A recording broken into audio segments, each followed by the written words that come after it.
প্রিয়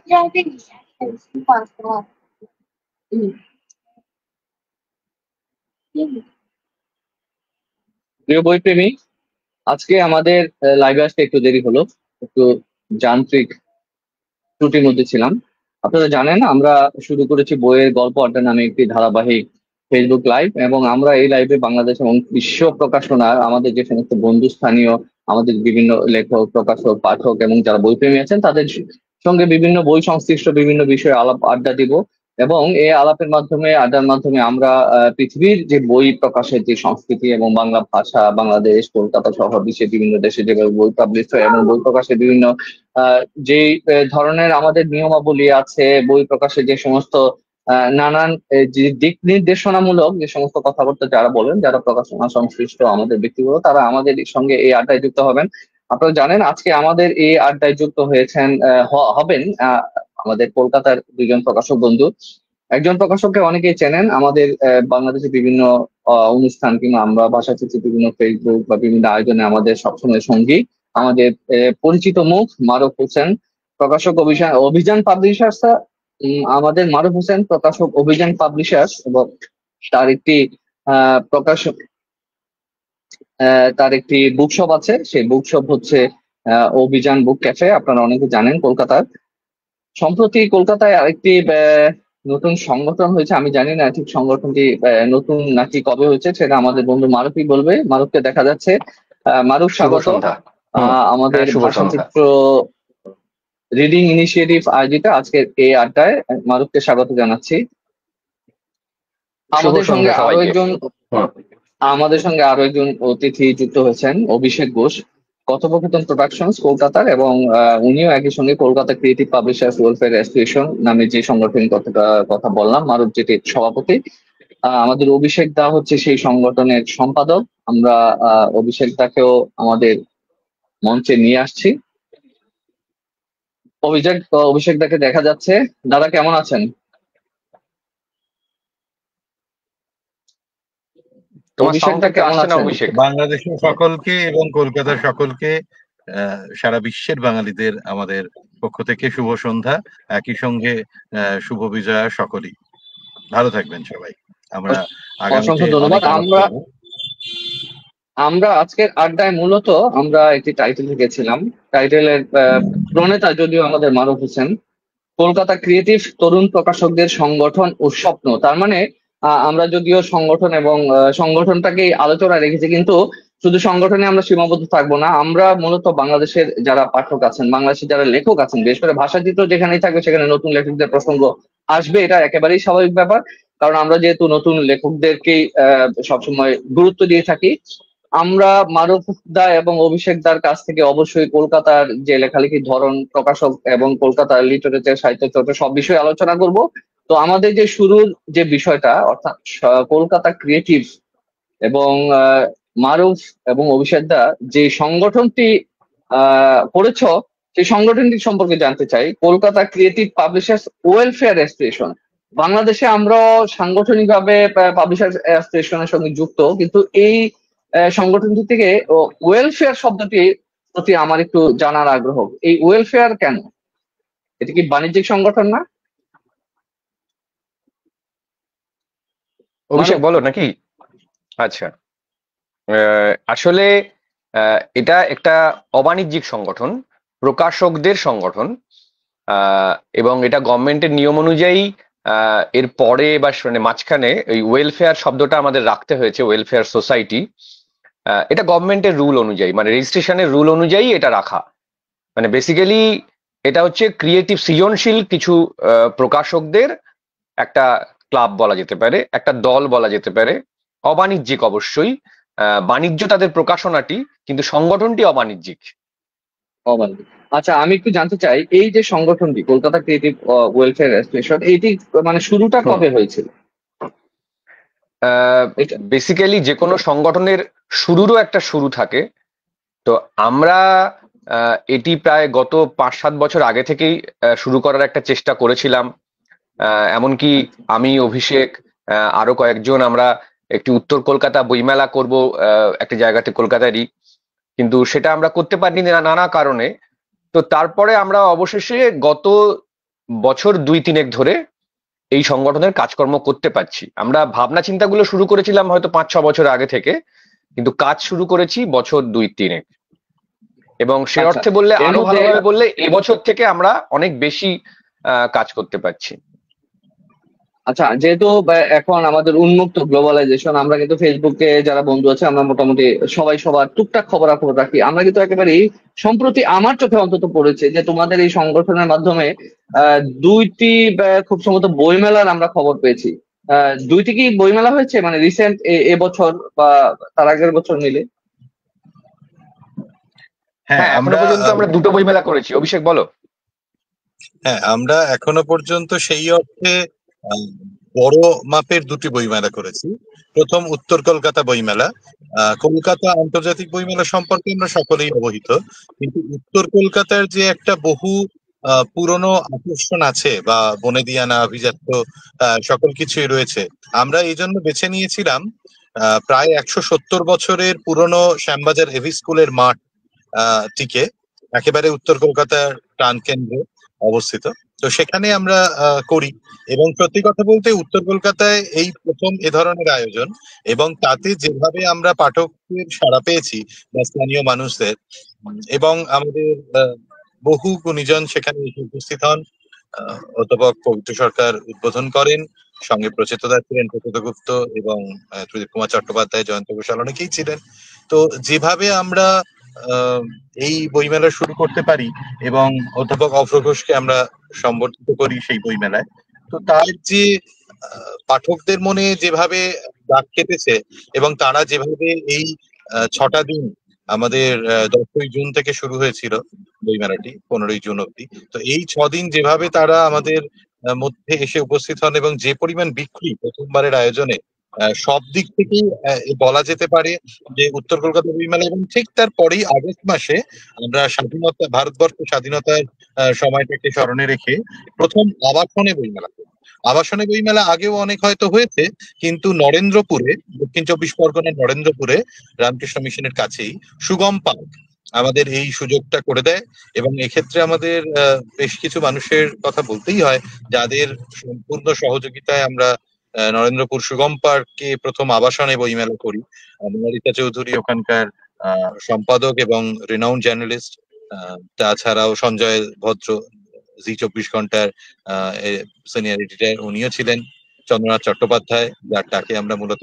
তো সবাই মিলে যেভাবে নরেন্দ্রপুর সুগম পার্কে আবাসনে বইমেলা সাকসেসফুল হয়, প্রতি 3 দিনের বইমেলায় প্রায় 5 লক্ষ টাকার ওপর বাংলা বইয়ের বিক্রি, এবং 2,500-3 হাজার মানুষের, মানে যারা বাইরে থেকে এসেছেন, একটা আবাসন মানে আমরা সকলেই জানি যে তাদের নিজেদের কিছু প্রোটোকল থাকে, তার বাইরে গিয়েও আবাসনের মধ্যে আমরা যেভাবে আয়োজনটা করতে পেরেছিলাম, তাতে প্রচুর স্থানীয় এবং অনেক দূর থেকেও মানুষ এসেছিলেন। তো এইভাবে বলতেই পারি যে মানুষের মধ্যে বাংলা বইয়ের প্রতি টান এবং সার্বিক বইমেলার প্রতি টান, এটা আমরা কোথাও অনুভব করছিলাম যে শুধু কলকাতা বইমেলা তো আছেই, সেটা আন্তর্জাতিক, তার সঙ্গে কোনো তুলনার জায়গা নেই, কিন্তু তাছাড়াও আরো নানান জায়গায় যদি আমরা আয়োজন করতে পারি, হয়তো পাঠকের কাছে পৌঁছে গেলে লাভ হতে পারে।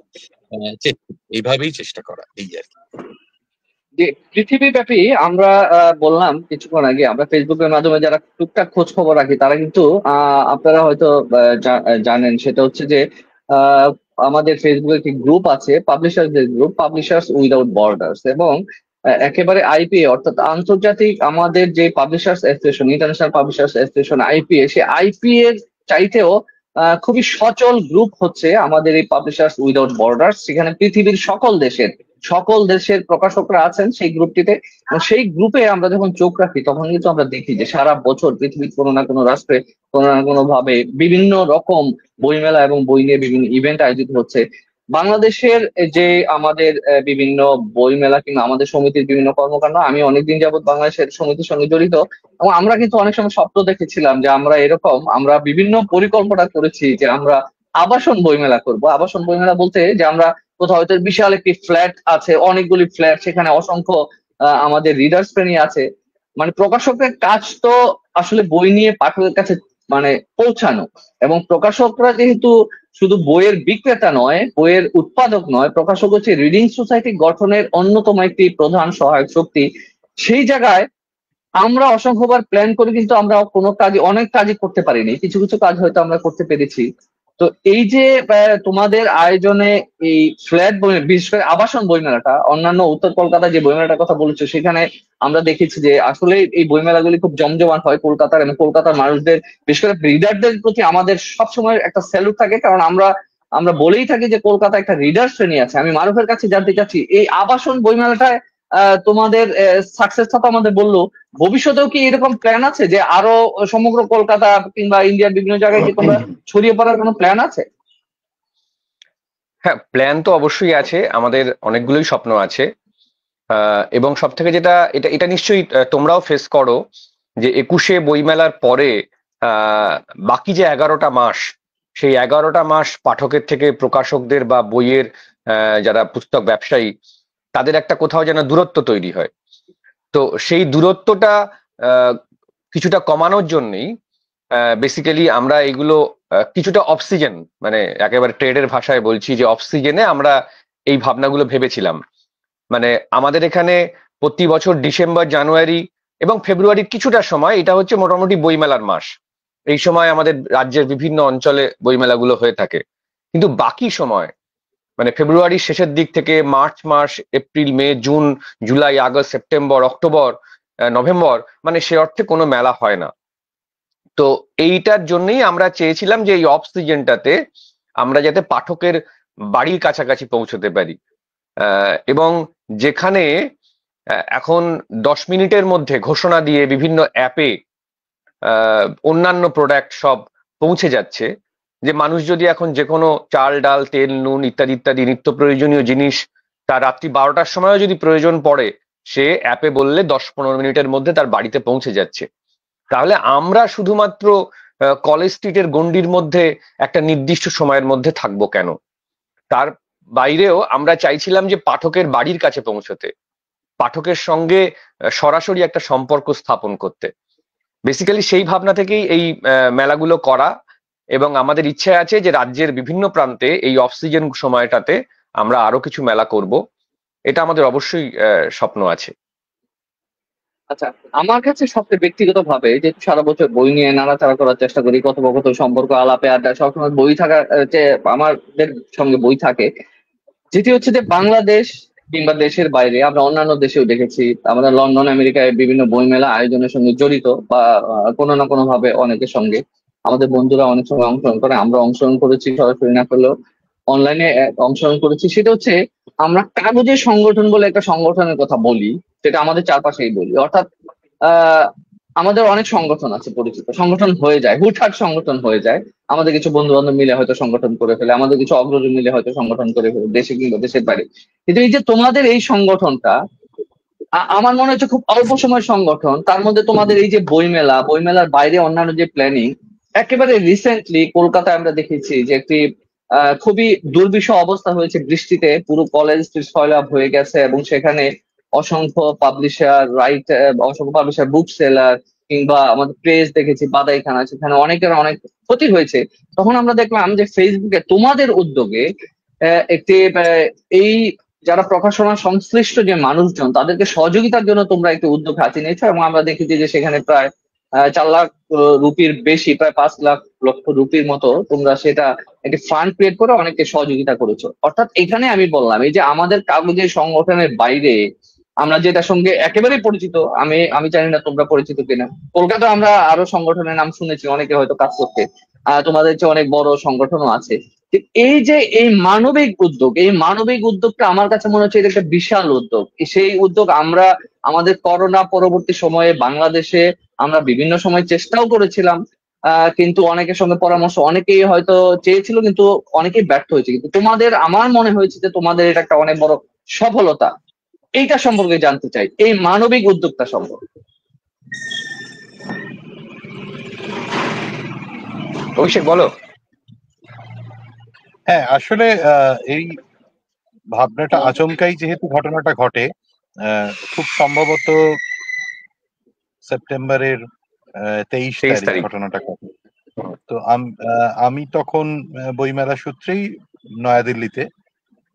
মারুফতার ফোন আছে তার আগেই আমরা জানতে পারি যে আমাদের অফিস অভিযান এবং অধিকাংশ কলেজ স্ট্রিটের বড় ছোট মাঝারি সব ধরনের বিপণী বা অফিস, পুস্তক বাধাইয়ের যে শিল্পীদের ঘর, সবকিছুই জলের তলায়, প্রিন্টার, কাগজের সবকিছু। তো সেই জায়গা থেকে তখনই আমরা চেষ্টা করি যে কথা বলি যে কিভাবে উদ্যোগ নেওয়া যায়। কারণ এর আগে আমফানের পরবর্তীতেও আমরা একটা বৃহৎ উদ্যোগ নিয়েছিলাম। আমাদের তখন আমাদের বলা চলে যে যার অগ্রণী ভূমিকায় আমরা শুরু করেছিলাম তিনি আর আমাদের মধ্যে নেই, স্বনামধন্য এক প্রকাশক। তো আমাদের পরবর্তীতে এই ভাবনাটা তখনই মারুফদার সঙ্গে ফোন আলাপে কথা হয় এবং আমরা ভাবনা চিন্তা করে আমাদের প্রকাশক সভার মধ্যে আলোচনা করি, করে সিদ্ধান্ত নিই যে হ্যাঁ, আমাদের যেভাবে হোক, কারণ আমাদের কোনো নির্দিষ্ট কিছু ছিল না যে কত লক্ষ টাকা বা কত কোটি টাকা উঠতে পারে বা ইত্যাদি। একেবারেই যা উঠবে সেটা যারা ক্ষতিগ্রস্ত তাদের মধ্যে আমরা পৌঁছে দেব। এবং শুধু পৌঁছে দেব নয়, আমার যেটা মনে হয় বেশ কিছু লেখক বা সম্পাদকদের কাছ থেকেও আমাদের কাছে প্রস্তাব এসছে, আর মারুফদারও এটা ভাবনায় ভীষণভাবেই ছিল, আমারও রয়েছে, যে আমরা এর একটা স্থায়ী সমাধান যদি করতে পারি। অর্থাৎ কলেজ স্ট্রিট অঞ্চলে বা অধিকাংশ ক্ষেত্রেই প্রকাশক যারা ছোট মাঝারি প্রকাশক হন, তাদের কাগজপত্র, তাদের ট্রেড লাইসেন্স যদি হয়েও যায়, কিন্তু ইন্স্যুরেন্সের দিকটা তারা হয়তো অতটা ভাবেন না। যে কারণে যেটা হয় যে এই যে ক্ষতিটা হলো জলে ভিজে হোক বা এ ধরনের কিছু থেকে, তাতে কিন্তু তাদের হারানোর অনেকটাই, হয়তো অর্ধেক পুঁজি চলে গেছে কারোর কারোর।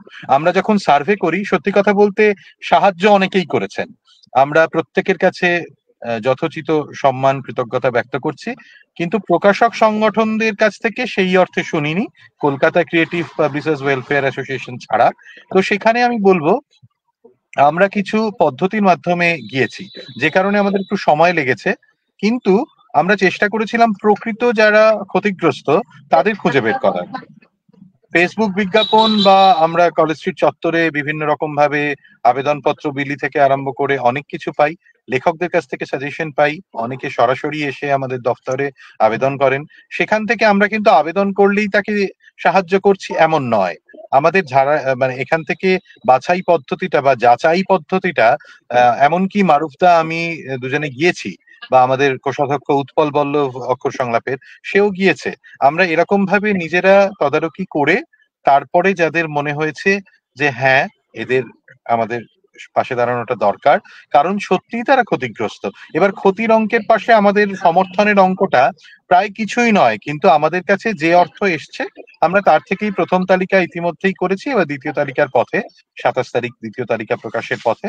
তো এই কথাটাই বলবো যে এত মানুষ আমাদের মধ্যে আহ সমর্থন তারা পাঠিয়েছেন নানান জায়গা থেকে, এবং এক্ষেত্রে স্বনির্ভরের কথা বলতেই হয়। স্বনির্ভর একটি স্বেচ্ছাসেবী সংস্থা, তারা যেভাবে আমাদের পাশে দাঁড়িয়েছেন, এবং অবশ্যই নয়াদিল্লির বেঙ্গল অ্যাসোসিয়েশন, তার সম্পাদক ভারত সরকারের আমলা সৌরাংশু সিংহ সহ পুরো সৌরাংশুদার পুরো টিম, বেঙ্গল অ্যাসোসিয়েশনের পুরো টিম, প্রত্যেককে আমাদের ধন্যবাদ। কারণ সত্যি কথা বলতে যেভাবে তারা সহযোগিতা করেছেন, এবং বহু নাম না জানা মানুষ তারাও আমাদের পাশে দাঁড়িয়েছেন। এক অর্থে এই যে আপনি যেটা বলছিলেন একটু আগে যে আপনারা হয়তো এই ধরনের প্রয়াস করেছিলেন, তবে আহ অঙ্কটা বড় নয়, আমরা ভীষণভাবে যেটা মনে করি অঙ্কটা বড় নয়, যে অঙ্কই হোক, কিন্তু এই যে মানুষ পাঠাচ্ছেন নিঃশর্তে এবং নিঃস্বার্থভাবে, তো সেই জায়গাটা সঠিক ক্ষতিগ্রস্তদের কাছে পৌঁছে দেওয়া। এবং আমরা একটা পরিকল্পনা করেছি, মারুফদা নিশ্চয়ই বলবেন পরে, যে আমরা ভিজে বইমেলা একটা পরিকল্পনা করছি, খুব দ্রুত সেটা আমরা চেষ্টা করছি কলেজ স্ট্রিট অঞ্চলেই করার। সেখানে যারা, যে কোনো প্রকাশক, যত বড় প্রকাশকই হোক, তারা যদি আসতে চান আসতে পারেন। পাঠকদের কাছেও আমরা সরাসরি সেভাবে পৌঁছবো, ভিজে এবং ক্ষতিগ্রস্ত বই যদি থাকে সেটার বইমেলা আমরা সরাসরি পাঠকদের কাছে করব। এছাড়াও ওই ইন্স্যুরেন্সের কথা বললাম, কারণ বীমা এমন একটা বিষয় আমরা মনে করছি যে সত্যি কথা বলতে ছোট বা মাঝারি প্রকাশকদের ক্ষেত্রে, বা মুদ্রণ যারা করেন, বাধাই যারা করেন, পুস্তক বিক্রেতা, এখন অনলাইন সেলারদেরও একটা ভীষণ রকমের সমস্যা। কারণ কি হয়, অনলাইন সেলারদের অনেক সময় কলেজ স্ট্রিটে হয়তো একটা রাখার জায়গা আছে, কারোর সঙ্গে কোলাবোরেশনে হয়তো একটা বইগুলো সংগ্রহ করলেন 2 দিন 3 দিন, তারপরে নিয়ে যান। তো এদের সেই অর্থে কোনোভাবেই ট্রেড লাইসেন্সও পসিবল নয়, বাকিগুলো তো ন্যাচারালি হবে না। তো সেই জায়গাটাকে মাথায় রেখে আমরা তাদের জন্য চেষ্টা করছি যে কিভাবে একটা স্থায়ী সমাধান করা যায়। এবং আমি অবশ্যই উল্লেখ করব আমাদের মাননীয় সভাপতি মারুফদা যেভাবে ঐকান্তিক প্রচেষ্টায় পশ্চিমবঙ্গের মাননীয় মুখ্যমন্ত্রীর কাছে আমরা আবেদন করেছি যে কলেজ স্ট্রিট অঞ্চলে স্থায়ী কিছু সমাধান আমাদের প্রয়োজন, সেটার জন্য চেষ্টা করছেন, তদারকি করছেন, সেটাও অবশ্যই উল্লেখযোগ্য। মারুফদা এই বিষয়টা একটু আলোকপাত করবেন, আমার অনুরোধ রইল। মারুফদা। আচ্ছা, আমি আমি হ্যাঁ, আমাদের হ্যাঁ। যারা শুনছিলেন তারা তারা শুনেছেন, আমি একটু যুক্ত করি। এই যে কলকাতায় আকস্মিক হঠাৎ বৃষ্টিতে যে একটি বিপর্যস্ত অবস্থায় মানুষরা এবং তাদের এই যে welfare association creative, Kolkata creative welfare publishers association যেভাবে এগিয়ে এসছে, এটা আমার সবচেয়ে ভালো লেগেছে। আরো একটি ব্যাপার, সেটি হচ্ছে যে আমরা দেখেছি তোমরা যখন একটা তালিকা তৈরি করছো এবং সেখানে তালিকা বারবার বলা আছে যে আমরা এই উদ্যোগের সঙ্গে যারা জড়িত কয়েকজন, তারা কোনোভাবে এখান থেকে আমরা বেনিফিশিয়ারি হব না। অর্থাৎ আমরা বিভিন্ন সময় দেখি যে আমাদের সরকারি কোনো ক্রয় কিংবা আমাদের কোনো জেলা বইমেলা কিংবা কোনো একটা এই ধরনের যে কোনো আয়োজনে আমরা চারজন নেতৃস্থানীয় আসলে কোনো ফান্ডিং এর কোনো ব্যাপার হলে এই চারজন আগে নিয়ে তারপর যা থাকবে তা বাকিদের মধ্যে বিলিয়ে দিব। এরকম এটা এটা বললাম যে এটা আমাদের নীতিগত কিংবা আমাদের সহজাত একটা প্রবণতা। তো সেই জায়গায় আমার মনে হয়েছে যে কলকাতা ক্রিয়েটিভ পাবলিশার্স ওয়েলফেয়ার যে অ্যাসোসিয়েশন, তারা এখানেও বোধহয় একটু অন্যরকম, একটু সৎ চিন্তা, একটু মানবিক চিন্তা এবং একটু লিডারশিপটার মধ্যে একটু সততা আছে এবং স্বচ্ছতা আছে। এবং আমার যেটা মনে হয়েছে যে শুধু পাবলিশার নয়, আমাদের পাবলিশার্স কমিউনিটি, আমাদের যারা মেম্বার, আমরা শুধু পাবলিশারদের স্বার্থটা দেখবো, কিন্তু এই আয়োজনে আমরা আমাদের মনে হয়েছে যে পাবলিশার্স এবং বুক সেলার্স এবং বাইন্ডার্স এবং এই যে প্রেস, অর্থাৎ পুরো প্রকাশনা যজ্ঞের সঙ্গে যারা জড়িত সবাইকে নিয়ে আসলে এই ভাবনাটা। বাকি যতটুকু মারুফ তোমার কাছ থেকে শুনি। না, আসলে ঘটনাটা এতটাই সত্যি সত্যি যেটা অভিষেক বললো যে আকস্মিক, এবং এর আগেও আমাদের এখানে আমরা এরকম বিভৎসতা দেখেছি কাছাকাছি আমফানের সময়, মানে সেই সময়টাতে কিন্তু তার একটা প্রস্তুতি ছিল। আমফান যখন হয় লকডাউনের সময়, তখন আগে থেকে একটা ঘোষণা ছিল, পূর্বাভাস ছিল। আমরা সবাই প্রস্তুত থাকতে পেরেছিলাম। হ্যাঁ, পূর্বাভাস ছিল, আমরা তার প্রস্তুতি নিতে পেরেছিলাম। কিন্তু এবারের এই অতিবৃষ্টি, ক্লাউড বাস্ট, সেটা কোনো ঘোষণা ছিল না। ফলত মানে আমাদের কথাই বলছি যে আমরা সেদিনকে রাত্রি 8:30টায় যখন কাউন্টার বন্ধ করি, তখনও জানতাম না যে রাত্রিবেলা 12টার পরে এরকম একটা মারাত্মক বৃষ্টি হবে আর কি। তো ফলে শুধু প্রকাশনা জগৎ নয়, আমি বলবো যে সারা কলকাতায় সেদিন যা ক্ষতি হয়েছে, মানে আমারই পরিচিত একটি প্রেসে তার 90 লক্ষ টাকার মেশিন নষ্ট হয়ে গেছে জল ঢুকে। তো ফলে এরকম মানে প্রচুর প্রচুর জায়গায় মানে অকল্পনীয় ক্ষতি হয়েছে। মানে অনেকে বলছেন যে তারা মানে আমি সেদিনকে সাহিত্যিক নলিনী বেরার সঙ্গে কথা বলছিলাম, তিনিও বলছেন যে তার জীবৎকালে অন্তত তিনি এরকম ধরনের বিভৎসতা দেখেননি কলেজ স্ট্রিটের জন্য। তো এটা একটা বিপুল ক্ষতি আর কি। মানে অনেকে প্রায় 40-50 বছর আগের একটা বন্যার কথা বলছেন, কিন্তু তারাও বলছেন যে সেখানেও এত ক্ষতি হয়নি। ফলে ক্ষতির পরিমাণটা বিপুল ক্ষতি। তো সেই ক্ষতির কাছে হয়তো আমাদের এই টাকার অঙ্কটা মানে সত্যি খুব সামান্য, মানে কিছুই না। কিন্তু বিষয়টা যেটা হচ্ছে, এই এতগুলো মানুষের ভালোবাসার স্পর্শটা আমরা নিচ্ছি যে অনেক মানুষ আমাদের পাশে এসে দাঁড়িয়েছেন। তারা তাদের মানে এমনও হয়েছে অনেক ছাত্র, তারা হয়তো 100 টাকা দিয়েছে, কিন্তু সেই 100 টাকাটা তার কাছে মানে অনেক টাকা। তো এই যে ভালোবাসাটা দিচ্ছে, এইটা আমার মনে হয়, মানে ধরুন কারুর যদি বাবা মা মারা যায়, বাবা মা মারা যাওয়ার পরে যে সান্ত্বনা বাক্য, তাতে তো আর বাবা মা ফিরে আসে না, কিন্তু ওই সান্ত্বনা বাক্য আমাদেরকে আগামী দিনে চলতে সাহায্য করে। আমার পাশে আমার পাড়া প্রতিবেশী আছে, আমার বন্ধুরা আছে, এইটা ভাবতে ভালো লাগে। তো আমার মনে হয় যে এই যে মানুষেরা আমাদের এই উদ্যোগে সামিল হয়েছেন, পাশে এসেছেন, এটা আসলে সেই হাতের মতন, পিঠে বন্ধুর হাত রাখার মতো। এখানে টাকার অঙ্কটা দেখলে হবে না। তো আসলে এই জায়গায় আরেকটা খুব দুঃখের কথাই বলতে হয় যে এই জায়গায় আমাদের সরকার এবং আমাদের যারা বিরোধী দল, রাজনৈতিক দল, তাদের আরেকটু উদ্যোগী হওয়া উচিত ছিল। সেটা হলে বোধহয় এই সমস্যার অন্তত কিছুটা আমরা কাটাতে পারতাম। মানে সেই বিষয় মাথায় রেখেই আমরা আমাদের অ্যাসোসিয়েশনের পক্ষ থেকে মাননীয় মুখ্যমন্ত্রীকে আমরা একটা চিঠি লিখি, এবং সেই চিঠিতে আমরা 3টে অনুরোধ তাকে জানিয়েছিলাম। একটি হচ্ছে যে কলেজ স্ট্রিটের জন্য একটি ডেডিকেটেড পাম্পিং স্টেশন, একটি ডেডিকেটেড ফায়ার স্টেশন এবং যারা ছোট এবং মাঝারি প্রকাশক যাদের অকল্পনীয় ক্ষতি তাদের জন্য একটি আর্থিক প্যাকেজ ঘোষণা করা। একমাত্র সরকারি যদি উদ্যোগ থাকে তবেই হয়তো এই যে বিপুল ক্ষতি সেই ক্ষতির কিছু অংশ কাটানো সম্ভব, নতুবা বাকিটা ওই বন্ধুর হাত হিসেবেই আমাদের মেনে নিতে হবে। তো যাই হোক, আরো দুঃখের যে আরো কিছু মানে প্রকাশনা সংস্থা যদি সত্যি সত্যি এক্ষেত্রে আমাদের বলার ব্যাপার যে কলকাতার সব থেকে যেটি বড় সংস্থা প্রকাশনার দিক থেকে, আমাদের কলেজ স্ট্রিটে মোট 9-10টি রেজিস্টার্ড সংগঠন আছে, মানে তার মধ্যে সব থেকে যেটি বড় বঙ্গীয় প্রকাশক ও পুস্তক বিক্রেতা সভা, তাদের যিনি সেক্রেটারি বিশ্বজিৎ ঘোষ, তিনি কিন্তু আমাদের এই উদ্যোগকে সর্বান্তকরণে সাহায্য করেছেন। তিনি আমাদের পাশে আছেন এবং এই উদ্যোগের তো ফলে আমরা কিন্তু আরো বেশি বেশি মানুষের মানে এই প্রকাশক সংগঠনগুলোর এগিয়ে আসা উচিত ছিল আমার মনে হয়েছে এক্ষেত্রে। কারণ আমরা তো সদ্য, ফলে আমাদের বিশ্বাসযোগ্যতা হয়তো, হ্যাঁ ব্যক্তি আমার বিশ্বাসযোগ্যতা কি ব্যক্তি অভিষেকের বিশ্বাসযোগ্যতা হয়তো আলাদা, কিন্তু যখন আমরা সংগঠনগতভাবে কাজ করছি সেক্ষেত্রে আমাদের তো নতুন সংগঠন, কিন্তু যারা অনেক পুরনো সংগঠন, অনেক বড় সংগঠন, তারা যদি এগিয়ে আসতো আমার মনে হয় হয়তো আরো কিছুটা ভালো জায়গায় আমাদের এই মানে যে ক্ষতিপূরণের অঙ্কটা অন্তত পৌঁছতে পারতো। তো নিশ্চয়ই আমাদের মনে হয় যে আমরা একটা রাস্তা শুরু করলাম, আগামীতে হয়তো তারা এগিয়ে আসবেন অন্য কোনো সময়, সেই সময় আমরা অপেক্ষা করি। আর আমাদের বিশ্বাস আছে যে এখনো পর্যন্ত যে সরকার এক্ষেত্রে কিছুটা দায় তারা নেবেন, তারা আগামী দিনে নিশ্চয়ই কোনো আর্থিক প্যাকেজ ঘোষণা করবেন।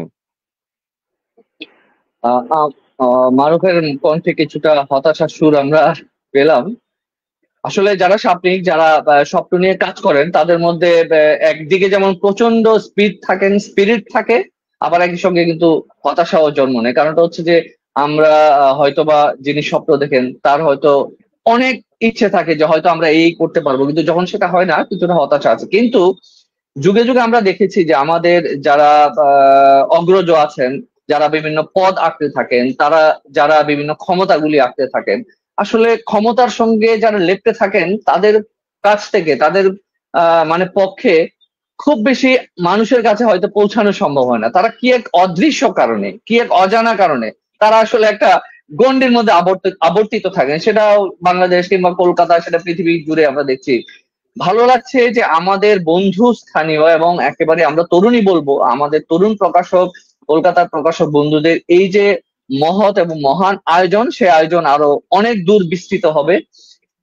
এখানে গত পরশুদিন আমরা বাংলাদেশের দুজন প্রকাশককে নিয়ে আরেকটি লাইভ করেছিলাম, এবং একজন বাংলাদেশের প্রকাশক কিন্তু টুটুল ভাই, শুদ্ধেশ্বর টুটুল ভাই, উনি বর্তমানে নরওয়ে থাকেন, উনি যুক্ত হয়েছিলেন। এবং আরেকজন আমাদের আবুল বাশার ফিরোজ শেখ, উনি আমাদের যে বর্তমান সবচেয়ে বড় সমিতি বাংলাদেশ পুস্তক প্রকাশক এবং বিক্রেতা সমিতি, উনি ছিলেন আমাদের নবনির্বাচিত পরিচালক। তো ওনাকেও আমি বিভিন্নভাবে বিভিন্ন উদ্যোগ আয়োজন নিয়ে প্রশ্ন করছিলাম। উনি কিন্তু একটি প্রশ্নে আমাদের একটা কমন উত্তর আছে, যেটা আমরা বিগত 20-25 যাবৎ অনেকের মুখেই শুনেছি, আমাদের অগ্রজ প্রকাশকদের মুখে। সেটি হচ্ছে যে আমরা অনেক কিছু করতে চাই সংগঠন থেকে, কিন্তু আমাদের প্রকাশকরাই আমাদের আসলে কাজগুলি বাধাগ্রস্ত করে, বিভিন্ন গ্রুপিং হয়, বিভিন্নভাবে সমস্যা তৈরি করে। আমার এখন জানতে ইচ্ছে হচ্ছে, এই যে মারুফরা নতুন একটি সংগঠন, কলকাতায় জানতে পারলাম যে 11টি সংগঠন আছে, তো তোমরা এই যে দুটি বই মেলা এবং সাকসেস বই মেলা তোমাদের বিক্রির জায়গায়, এবং একইভাবে আমরা প্রচার প্রপাগান্ডা প্রমোশন ফেসবুকে যেভাবে পাঠকদের উচ্ছ্বাস দেখেছি, এবং যেভাবে এটা প্রমোশন দেখেছি, প্রচারণা দেখেছি, লেখকদের যেভাবে অন্তর্ভুক্তি দেখেছি, আমার কাছে মনে হচ্ছে এটা একটি সফল আয়োজন। এই যে তোমরা যে সফল আয়োজনটি করতে পেরেছ, তার পেছনে কি অন্য প্রকাশকদের গ্রুপিং কিংবা প্রকাশকদের অসহযোগিতা এগুলি আছে কিনা? কারণ যেটি আমি শুনে অভ্যস্ত, ছিল কিনা? না, এখনো পর্যন্ত সত্যি সত্যি না, নেগেটিভ কথা ওই ক্ষেত্রে বলার মতন কিছু নেই। বরং খুবই আনন্দের ব্যাপার যে আমাদের যতগুলো প্রকাশনা আছে, আমি একটু আগে সব থেকে বড় প্রকাশনাটার কথা বলি, বড় প্রকাশনা সংগঠনটির কথা বলেছি। আমি আরো একটি সংগঠনের কথা বলি যারা সব থেকে বেশি পরিচিত, মানে পাবলিশার্স অ্যান্ড বুক সেলার্স গিল্ডের কথা। তারা সব থেকে বেশি পরিচিত সংগঠন, যারা কলকাতা বইমেলা আয়োজন করেন। তাদের যিনি সচিব ত্রিদীপ চট্টোপাধ্যায়, পত্রভারতীর প্রকাশক, তিনি কিন্তু আমাদের উত্তর কলকাতা বইমেলার উদ্বোধনের অন্যতম উদ্বোধক। তো ফলে তিনিও ছিলেন। ফলে আমরা সাহায্য পেয়েছি, মানে এখনো পর্যন্ত সত্যি সত্যি হয়তো এরকম হতে পারে যে এখনো অতটা বড় হয়নি যে আমাদের কেউ মানে কি বলবো পেছন থেকে টেনে ধরবে। হ্যাঁ, এরকম হয়তো অবস্থা নয়। হ্যাঁ, আচ্ছা অভিষেক কিছু বলবে, ও কিছু বলুক। হ্যাঁ, আমি স্মরণ করতে চাইছিলাম যে ত্রিদীপদা এসেছিলেন এবং একটি অসাধারণ কথা বলে গিয়েছিলেন, সেটাও অঙ্কে, যে এই 349টি বইমেলার পরে পশ্চিমবাংলায় 350 নম্বর বইমেলা হলো উত্তর কলকাতা বইমেলা। মানে যেখানে আমরা নিশ্চিত ছিলাম না যে প্রথমবারের পর দ্বিতীয়বার আয়োজন করতে পারবো, তো সেখানে ত্রিদীপদার কাছ থেকে এই আশীর্বাদটা পেয়েছি, এটুকু বলতে পারি, এটা মনে পড়লো। আর দ্বিতীয়ত আরেকটি কথা বলবো, সত্যি কথা বলতে মারুফদা যেটা বলছেন একদম তাই, যে আমরা অতটা বড় হয়েছি কিনা। আর আরেকটা বিষয় ভীষণভাবে মনে রাখার আমার মনে হয় যে যেভাবে আমরা এর মাঝেও আসলে ওই নিজেদের বড়াই করার মতন হয়ে যাবে, কিন্তু ঘটনাটা তা নয়। একদম মানে যেটা আমাদের প্রাণের কথা হয় আমরা সেটাই চেষ্টা করি করে ফেলার। সেরকম ভাবেই কিছু দুস্থ মানুষের, বা দুস্থ নয়, যাদের প্রয়োজন, তাদের কিছু জামা কাপড় তুলে দেওয়ার একটা প্রকল্প নেওয়া হয়েছিল আমাদের পক্ষ থেকে, কলকাতা ক্রিয়েটিভ পাবলিশার্স ওয়েলফেয়ার অ্যাসোসিয়েশনের পক্ষ থেকে। সেখানে বিশ্বজিৎ বাবু, ওই বঙ্গীয় প্রকাশক সভার বিশ্বজিৎ বাবু এসেছিলেন, স্থানীয় কাউন্সিলর এসেছিলেন, আরো কিছু মানুষ এসেছিলেন। আমার মনে পড়ছে সেই দিনটা, সত্যি কথা বলতে কোন রকম ভাবেই আমাদের কিন্তু প্রত্যাশার জায়গাটা প্রায় নেই। যতটা পারছি, যা মনে হচ্ছে মনের আনন্দে কিছু করে ফেলা, এই আর কি। যে কারণেই আমাদের সংগঠনের নাম Kolkata creative publishers welfare association. অর্থাৎ এই সৃজনশীলতাটা শুধুমাত্র যে গ্রন্থ নির্মাণেই তা নয়, সমাজে যদি কিছু প্রয়োজনে দাঁড়াতে পারি বা সঙ্গে থাকতে পারি, এবং এখানে যে কিভাবে আমরা সমর্থন পাচ্ছি, এখানে কোনো ওই আপনি যেটা বলছিলেন বিয়ন্ড দ্য বর্ডার্স, ব্যাপারটা তাই, কোনো সীমারেখা সত্যিই নেই। কোথায় কলকাতা, কোথায় কানাডা, কোথায় নয়াদিল্লি, কোথায় ঢাকা, কোনো ব্যাপার নয়। আমরা শুধুমাত্র হয়তো বাংলা ভাষাটা আমাদের কমিউনিকেটিভ ল্যাঙ্গুয়েজ, তাই যারা বাংলায় কথা বলি তারা বুঝতে পারছি, পাশে এসে দাঁড়াচ্ছে, এভাবেই এগিয়ে যাওয়া হচ্ছে। এবং এই আবাসনে বইমেলার কথা আপনি বলছিলেন, একটা কথা বলতে আমি বাধ্য হচ্ছি, মারুফদার হয়তো স্মরণে আছে, যে আমরা যখন নরেন্দ্রপুরে সুগম পার্কে বইমেলাটি করছি, দ্বিতীয় দিনে খুব সম্ভবত আমাদের কাছে ওই এলাকার 3টি আবাসন থেকে আবেদন আসে। পরবর্তীতে এই আবাসনে বইমেলাটা প্রায় 11-12টি মানে জায়গা থেকে, আবাসন থেকে আমাদের কাছে এসেছে। কিছু এলাকা, স্থানীয় এলাকা থেকে এসেছে, যাদবপুর হোক, ব্যান্ডেল হোক, হুগলি হোক, এরকম নানান কিছু। সুতরাং আমাদের পরিকল্পনা যেমন আছে এবং আমরা সেগুলো করব, তার সঙ্গে এটাও মনে রাখতে হবে যে কিছু অদৃশ্য মানুষ অদ্ভুত ভাবে আমাদের পাশে এসে দাঁড়াচ্ছেন। তারা বড় প্রকাশক নন, বড় প্রকাশক যারা তারাও এখনো পর্যন্ত সঙ্গে আছেনি, ধরে নিয়ে আমরা এগোচ্ছি। মারুফদা, খুবই আশাবাদী ব্যাপার। না সত্যি আমাদের কিন্তু এখনো পর্যন্ত যা অগ্রগতি, এবং আরো একটা ব্যাপার বলার, যেটা হয়তো বাংলাদেশের মানুষদের বুঝতে একটু অসুবিধা হবে, কিন্তু তবু বলি, সেটা হচ্ছে যে আমাদের এখানে সাধারণত কালচারাল কোনো নিউজ খুব সহজে কোনো দৈনিক সংবাদপত্রে বা টেলিভিশন মিডিয়াতে প্রকাশিত হয় না। হ্যাঁ, যেটা বাংলাদেশের মানুষ ভাবতেই পারে না। বাংলাদেশের যে কোনো বইয়ের উদ্বোধনী অনুষ্ঠানও অনেক সময় ডেইলি নিউজ পেপার বা বিভিন্ন অনলাইন নিউজ মাধ্যমগুলো তারা সংবাদ করে। কিন্তু আমাদের ক্ষেত্রে যেটা আমরা দেখেছি, যে আমরা আমাদের উত্তর কলকাতা বইমেলাই হোক বা সুগম পার্ক বইমেলাই হোক বা আমাদের এই কলেজ স্ট্রিট যে রিলিফ ফান্ড যেটা আমরা অতিবৃষ্টির পরে করেছি, সেক্ষেত্রে এই প্রত্যেকটা ক্ষেত্রেই বিভিন্ন বড় বড় যে সংবাদ মাধ্যমগুলো তারা কিন্তু নিউজ করেছে। মানে এটা একটা কিন্তু আমাদের জন্য একটা খুব মানে আনন্দের ব্যাপার, যেটা করে না সেটা করেছে তারা আর কি। তার মানে একটি সব মিলিয়ে আমরা একটি আশাবাদীর বাণী কিন্তু পাচ্ছি, এবং আশাবাদী মানুষ তো আমরা যেটা বলে থাকি বা আমাদের অগ্রজদের মুখেই শোনা, মানুষ তার স্বপ্নের সমান বড়। এবং যেহেতু সেই সাপ্তাহিক একটা কর্মযোগে এইভাবে আশার বাণী উচ্চারিত হচ্ছে, তার মানে অবশ্যই আমরা কলকাতা ক্রিয়েটিভ পাবলিশার্স ওয়েলফেয়ার অ্যাসোসিয়েশনের মাধ্যমে আরো অনেক কিছু পাবো।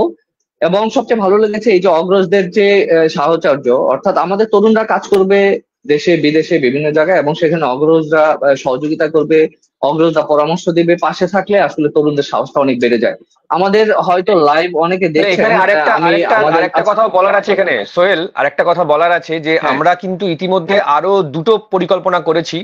তার মধ্যে একটি তোমার সঙ্গেও আমার কথা হয়েছে গত কয়েকদিন আগেও, যে আমাদের ইচ্ছে আছে যে আমরা জার্মানিতে অবশ্যই, কেননা এই যে তুমি তোমার আগের যে আলোচনাটার বিষয় ছিল ফ্রাঙ্কফুর্টের বইমেলা, তো আমরা ফ্রাঙ্কফুর্ট বইমেলাতে আগে বা পরে আমরা একটি বইমেলা করার পরিকল্পনা করছি, যে যেখানে বাংলাদেশ এবং অবশ্যই কলকাতার প্রকাশকরা একসঙ্গে যাতে অংশগ্রহণ করতে পারে, এবং তারপরে বা আগে ওই ফ্রাঙ্কফুর্ট বইমেলা ঘুরে, কেননা ফ্রাঙ্কফুর্ট বইমেলা না দেখলে সত্যি সত্যি প্রকাশক হিসেবে কোথাও গিয়ে একটা অসম্পূর্ণতা তৈরি হয়, এবং ঠিক আছে। সেটা যাতে না হয় এটা আমরা কিন্তু আগামীতে চেষ্টা করছি। আগামী বছরই হয়তো সেটা সম্ভব করতে পারি, যদি তুমি আমি বা আরো এরকম কয়েকজন আমরা সেটা করতে পারি। কাজ করি। আমি আমি আমি তুমি কিংবা আমাদের এই যে তরুণদের স্বপ্নের যে জার্নি কিংবা আমাদের যে যাত্রাপথ, সেটা নিয়ে আমরা লাস্টে আরো দু একটা কথা বলবো। কিন্তু যেটা বলতে চাচ্ছিলাম যে আমাদের পাশে আমাদের হুম। অগ্রজদের থাকাটা খুবই গুরুত্বপূর্ণ, এবং এটা আসলে আমাদেরকে এগিয়ে দেয়। তো যেটা বলছিলাম, আমাদের লাইভ কেউ কেউ দেখছেন, মানে কারা দেখছেন জানি না, কারণ বই নিয়ে কথাবার্তা বলবো, আমাদের মতো তরুণরা কারা সময় নষ্ট করে দেখবে সেটা আসলে আমরা এখনো জানি না, না জেনেই শুরু করছি। তবে ভালো লেগেছে দুইটা মন্তব্যে। আমি কলকাতার অনেকে হয়তো চিনি না, কলকাতার কেউ কেউ মন্তব্য করেছেন। আমাদের শ্যামল পাল, তুমি হয়তো চেনো, বাংলাদেশ পুস্তক প্রকাশক এবং বিক্রেতা হুম হুম। সমিতির প্রাক্তন সহসভাপতি, এবং তরুণদেরকে খুবই অনুপ্রাণিত করেন, এবং দারুণ দারুণ সৃজনশীল বইও প্রকাশ করেছেন। শ্যামল দা আমাদের এই আয়োজন হয়তো দেখছেন, দারুণ আয়োজন। সোহেল, একটি মন্তব্য, সেই মন্তব্যটা কিন্তু ভালো লাগলো দেখে। একইভাবে আমাদের আনসিল লিটন, শিশু সাহিত্যিক, খুবই ভালো বাংলাদেশের শিশু সাহিত্যিক, এবং আমাদের শিশু একাডেমির প্রাক্তন সাবেক মহাপরিচালক ছিলেন। আঞ্জির ভাই একটি মন্তব্য করেছেন, চমৎকার আয়োজন, গুরুত্বপূর্ণ আলোচনা চলছে, সঙ্গে আছি, শুভকামনা রইল। তো আসলে সকল দেশেই, মানে বাংলাদেশ হোক পশ্চিমবঙ্গ, কিছু অগ্রজ কিন্তু থাকেন যারা তরুণদের সকল রকম কর্মকাণ্ডে কিন্তু সহযোগিতা কিংবা এরকম পরামর্শ দিয়ে থাকেন। তো এখন যেটা আশা, মানুষের আশাবাদিতা থেকে যেই আশাবাদের একটা লাইন আমিও যুক্ত করি। আমরা লাস্ট যে আমাদের লাইভ সেখানে বলেছিলাম যে পৃথিবীর সবচাইতে বড় যেই সংগঠন আইপিএ, ইন্টারন্যাশনাল পাবলিশার্স অ্যাসোসিয়েশন, যারা ফ্রাঙ্কফুর্ট বইমেলা সব বিশ্বের বিভিন্ন দেশে বইমেলা সারা বছর সভা সেমিনার বিভিন্ন কিছু করে বেড়ান বই সংশ্লিষ্ট কর্মযজ্ঞ, সেখানে যেটি আমরা দেখতে জানি, বর্তমান যে সভাপতি, যে মেয়ে, সে হচ্ছে জর্জিয়ার একটা মেয়ে।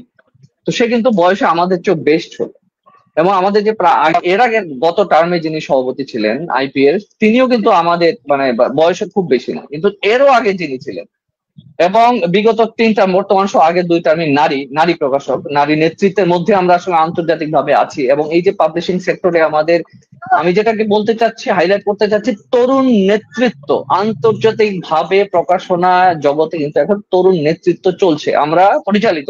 এবং সেখানে কিন্তু একটা নিয়ম আছে, একজন সভাপতি হন, পরের বছর কিন্তু আরেকজন, পরের টার্মে কিন্তু আরেকজন। এই যে বিগত 3টা টার্ম, কারণ 2019 সালে আমি ফ্রাঙ্কফুর্ট বইমেলায় গিয়েছিলাম, এবং 2020-এ তুরস্ক একটা ফেলোশিপ প্রোগ্রাম ছিল ইস্তাম্বুল, সেখানে যাওয়ার পর থেকে পৃথিবীর সকল দেশের, আমি আগেও বলেছি যে পাবলিশার্স উইদাউট বর্ডার্স নামে আমাদের যে ফেসবুক গ্রুপটি আছে, সেই গ্রুপের মাধ্যমে আমরা কিন্তু সহজেই জানতে পারি পৃথিবীর কোন দেশে প্রকাশনা নিয়ে কি কি হচ্ছে, কোন কোন দেশে বুক ফেয়ার হচ্ছে, কোন কোন দেশে ফেলোশিপ প্রোগ্রাম হচ্ছে, কোন কোন দেশে চিলড্রেন্স বুক ফেয়ার হচ্ছে, কোন কোন দেশে স্পেশালাইজ বুক ফেয়ার হচ্ছে, এবং কোন কোন রাষ্ট্র পাবলিশারদেরকে প্রণোদনা দিচ্ছে, কারা বুকশপকে প্রণোদনা দিচ্ছে, আমরা কিন্তু খোঁজ খবর জানছি। তো সেখান থেকে এখন যেটি বলা, সেটা হচ্ছে এই যে মারুফ, তোমরা কলকাতায় যেটা দুইজন তো, কিংবা আমরা আরো তরুণদেরকে চিনি, আমরা হয়তো বুঝতেই পারছি যে তরুণ নেতৃত্বের মাধ্যমে এই Kolkata creative Kolkata creative publishers welfare association, কঠিন নাম, আসলে ভুল হয়ে যাচ্ছিল। তো এই যে পাবলিক রিসোর্সটা তোমরা কলকাতায় যেটি শুরু করেছো, আমরা হয়তো যদি, আমি যেটা বললাম, নো বর্ডার্স নো বাউন্ডারিজ, তো এই যে তরুণদের যে সাপ্তাহিক উদ্যোগ, এই সাপ্তাহিক উদ্যোগটা অনলাইনের মাধ্যমে, তুমি অলরেডি ফ্রাঙ্কফুর্টের কথা বললা, সেটা আমরা কিন্তু এই নো বর্ডার্স এর মাধ্যমে আমরা কিন্তু সমগ্র পৃথিবীর পাবলিশারদেরকে, বিশেষ করে বাংলা পাবলিশারদেরকে যুক্ত করতে পারো কিনা, যেহেতু তোমরা অলরেডি উদ্যোগ শুরু করেছো, যদিও আমরা এর আগে বিভিন্নভাবে চেষ্টা করেছিলাম। ধরো তো আমাদের আগরতলাতে পাবলিশার্স আছে, তরুণ পাবলিশার্স আছে, আমাদের আসামে পাবলিশার্স আছে, জলপাইগুড়িতে আছে, আমাদের বাংলাদেশের বিভিন্ন ডিস্ট্রিক্ট সহ। তো এই ধরনের আমরা বা এই সংগঠন কিংবা আরো অন্যভাবে তোমাদের মধ্যে এই স্পিরিটটা কোনোভাবে চালু হতে পারে কিনা, যে আমরা এই সংগঠনটা দিক থেকে আমরা সকল বাংলা ভাষাভাষী অন্তত পাবলিশারদেরকে একটি চেইনের মধ্যে নিয়ে আসবো? এই ধরনের কোনো উদ্যোগ কি ছিল বা আছে, বা স্বপ্ন নিয়ে যদি কিছু বলো মারুফ। দেখো, সকলকে নিয়ে কাজ করাটা তো সত্যি খুব বড় ব্যাপার, কিন্তু সেটা বড় স্বপ্নের ব্যাপার। সেটা তো দেখো, এইসব নিয়ে তোমার সঙ্গেও আমার ঘন্টার পর ঘন্টা কথা হয়েছে বহুবার।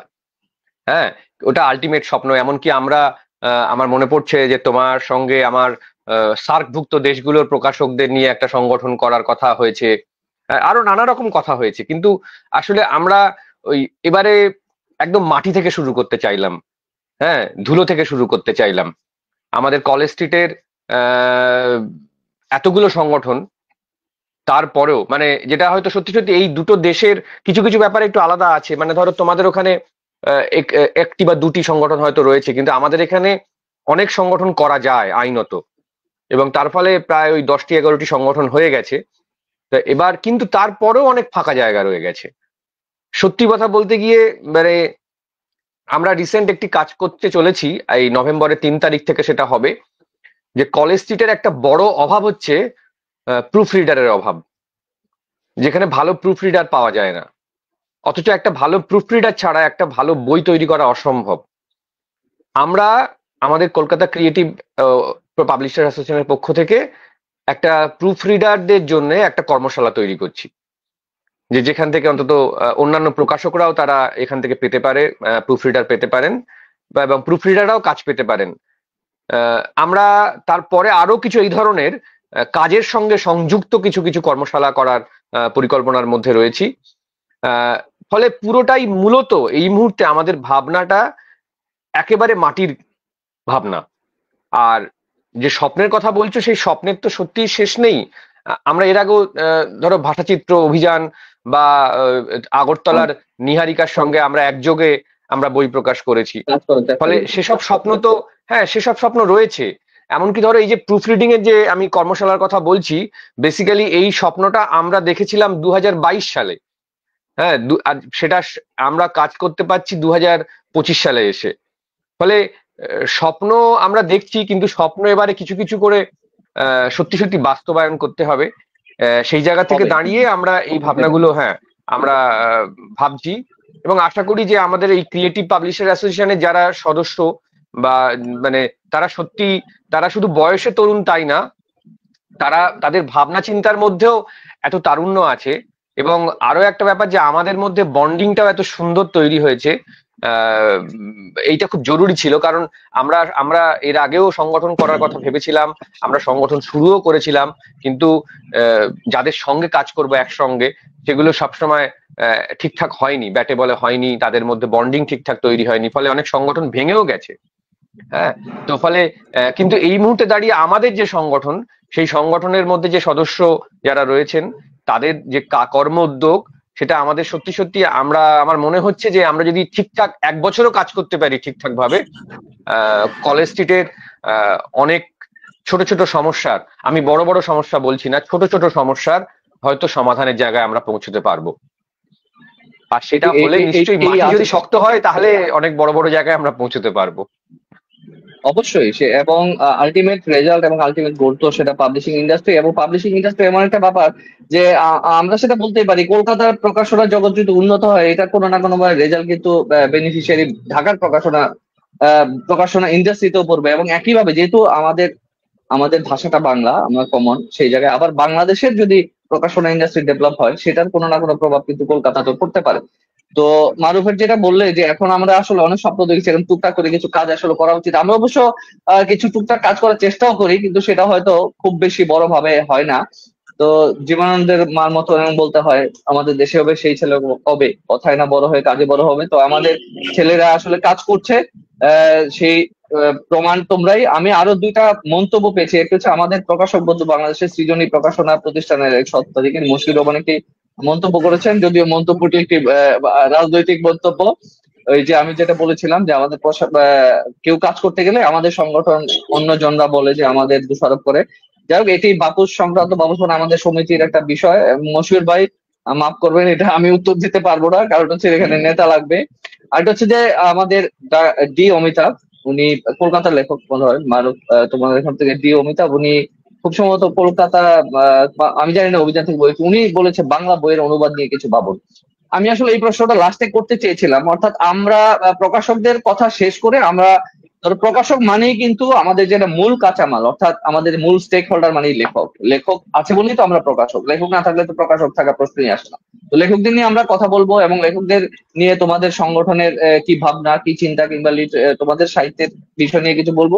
কিন্তু আমাদের এই যে প্রকাশক যে তোমাদের সংগঠনটা, সেই সংগঠনের আমি আমি একটু এটাকে কি বলে, তোমাদের আগামী 1 বছরে তোমরা কলকাতাকে ঘিরে এবং কলকাতার বাইরে যে সমস্ত বাংলা ভাষাভাষী অঞ্চল আছে, ধরো যেটা আগরতলা কিংবা আসাম, যেটা বললাম জলপাইগুড়ি, সেই সব জায়গায় তোমাদের সংগঠনের অ্যাক্টিভিটি বা সেই সব প্রকাশক, সেখান থেকে তোমাদের কোনো মেম্বার আছে কিনা, এটা আসলে মানে আমি জানতে চাচ্ছি। এটা কি কলকাতা মানে শুধু কলকাতার মধ্যেই গণ্ডিতা, নাকি বাংলা ভাষাভাষী পাবলিশারদের মধ্যে, ইন্ডিয়ার পাবলিশারদের মধ্যে এটা ছড়িয়ে যাওয়া সংগঠন, এটা যদি একটু বলো। না, আমি একটা কথা বলে নিই। আমরা আগামী 7ই নভেম্বর থেকে দক্ষিণ দিল্লিতে বইমেলা করছি। এটা আমরা গত 3 বছর ধরে করছি, এবং মার্চ মাসে আমরা আরেকটি বইমেলা করি, সেখানে আমরা সহযোগী থাকি। সেটা বেঙ্গল অ্যাসোসিয়েশনের আয়োজিত বইমেলা। এই দুটি দিল্লিতেই হয়। ফলত আমাদের ইতিমধ্যেই কলকাতার বাইরে আমরা করে আসছি দিল্লিতে। এছাড়া আমরা শুধু আগরতলা বা আসাম, শিলচর এরকম জায়গাগুলোই শুধু নয়, তার বাইরে কিন্তু ঝাড়খণ্ডেও বেশ কিছু জায়গায় বাংলা ভাষাভাষী মানুষ আছেন অনেক সংখ্যায়। কিছুটা আমরা ব্যাঙ্গালোরে ভাবতে পারি, মানে বেঙ্গালুরুতে ভাবতে পারি, কর্ণাটকের। এরকম নানান জায়গার কথা আমরা ইতিমধ্যেই ভাবনা চিন্তা আলাপ আলোচনা করছি। এবং তার বাইরে বহির্বিশ্বের কথা যেমন মারুফদা বলছিলেন, আমাদের ইতিমধ্যেই 5-6টি জায়গা থেকে আবেদন এসছে, বা সেখানকার বেঙ্গলি অ্যাসোসিয়েশন যারা, তারা করতে চেয়েছেন। সেটা নিয়ে আমরা ভাবনা চিন্তা, কারণ তাতে বিদেশ মন্ত্রকের ছাড়পত্র থেকে আরম্ভ করে অনেক রকমের আইনি বিষয় আছে, সেগুলো আমরা চেষ্টা করছি একে একে করে। হয়তো কোনোটা আয়োজন করতে 2 থেকে 3 বছর সময় লাগবে, একবার শুরু হয়ে গেলে চলতে থাকবে। কারণ আমাদের একটা স্বপ্ন ছিল বাংলাদেশেও যদি আমাদের ভারতীয় প্রকাশকরা একটা বইমেলা করতে পারি সে বিষয়। তো সেটাও নিশ্চয়ই মারুফদা সে ব্যাপারেও বলবেন বা আপনাদের সঙ্গে আলোচনা করবেন। এবং এখন বহির্বিশ্বে করতে গেলে তো আমাদের একটা বড় বিষয় থাকে যে নানান রকমের সেখানে আইনি বিষয় এসে যায়, হ্যাঁ। এবং আমাদের এই যেটা ধরুন আপনি বলছিলেন যে আমাদের কিভাবে আগামী 1 বছরের পরিকল্পনা বা এরকম, সত্যি কথা বলতে আমরা যেরকম ভাবে ভেবেছি তাতে 1 বছর কেন, হয়তো 2-3 বছর 5 বছর সময়ও লাগতে পারে, কিন্তু পরিকল্পনাগুলো আমরা বাস্তবায়ন করবই, এটুকুতে আমরা নিশ্চিত, সময় লাগলেও। আর এই যে প্রুফ রিডিং এর কথা উনি বললেন, এরকম এই যে ওয়ার্কশপটা, এরকম প্রায় আরো 4-5টি ওয়ার্কশপের কথা আমাদের ভাবনায় রয়েছে, আমাদের চ্যানেলে রয়েছে। তো সেখানে সেগুলো আস্তে আস্তে ফাইনালাইজ হলে আমরা নিশ্চয়ই সময় মতো সেটার ঘোষণা করা হবে। তবে সত্যি কথা বলতে এটা বিষয়, এই যে আপনি অনুবাদের বিষয়ে যেটা বলছেন, এইটা খুব স্বাভাবিক একটি প্রশ্ন। কারণ যদি বহির্বিশ্বের মানুষের সঙ্গে আমরা কানেক্ট করতে চাই, রিডারদের সঙ্গে, কারণ যেখানে একটি ইংরেজি বই হয়তো 2 লক্ষ, 3 লক্ষ, 5 লক্ষ কপি মুদ্রণ হতে পারে, ভাবতে পারে, সেখানে আমরা মুদ্রণ সংখ্যা যেভাবে বাংলায় কমিয়েছি, বা বিশেষ করে আমি কলকাতা বেসড কথা বলতে পারি, সেখানে যেভাবে কমেছে তার বাস্তব ভিত্তি আছে বলেই, তবে কিছু কিছু বই ক্লিক করে, তখন আমরা মুদ্রণ সংখ্যার কথা ভাবি। কিন্তু যদি আমরা সেই অর্থে বাণিজ্যিক দিকটা দেখতে চাই, আমার মনে হয় মুদ্রণ সংখ্যা থেকে আরম্ভ করে আমাদের মার্কেটিং পলিসি সবকিছুই আরো ইম্প্রোভাইজেশন দরকার বা আধুনিকীকরণ দরকার। আমরা অনেকেই করছি, অনেকে আবার এখনো পিছিয়ে আছি, নিশ্চয়ই পারবো। তবে অনুবাদ করার ক্ষেত্রে আমার মনে হয় কিছু কাজ চলছে, মানে ব্যক্তিগতভাবে আমাদের প্রকাশনা সংস্থা বা মারুফদার প্রকাশনা সংস্থা অনেকেই অনেক কিছু করছেন। তো আগামীতে নিশ্চয়ই সেগুলো ফলপ্রসূ হবে, চলছে, মানে কিছু কাজ আমি অভিষেক দার কথার সঙ্গে একটু যুক্ত করে দিই, মারুফ পরবর্তী যদি আমরা খেয়ে হারিয়ে ফেলি।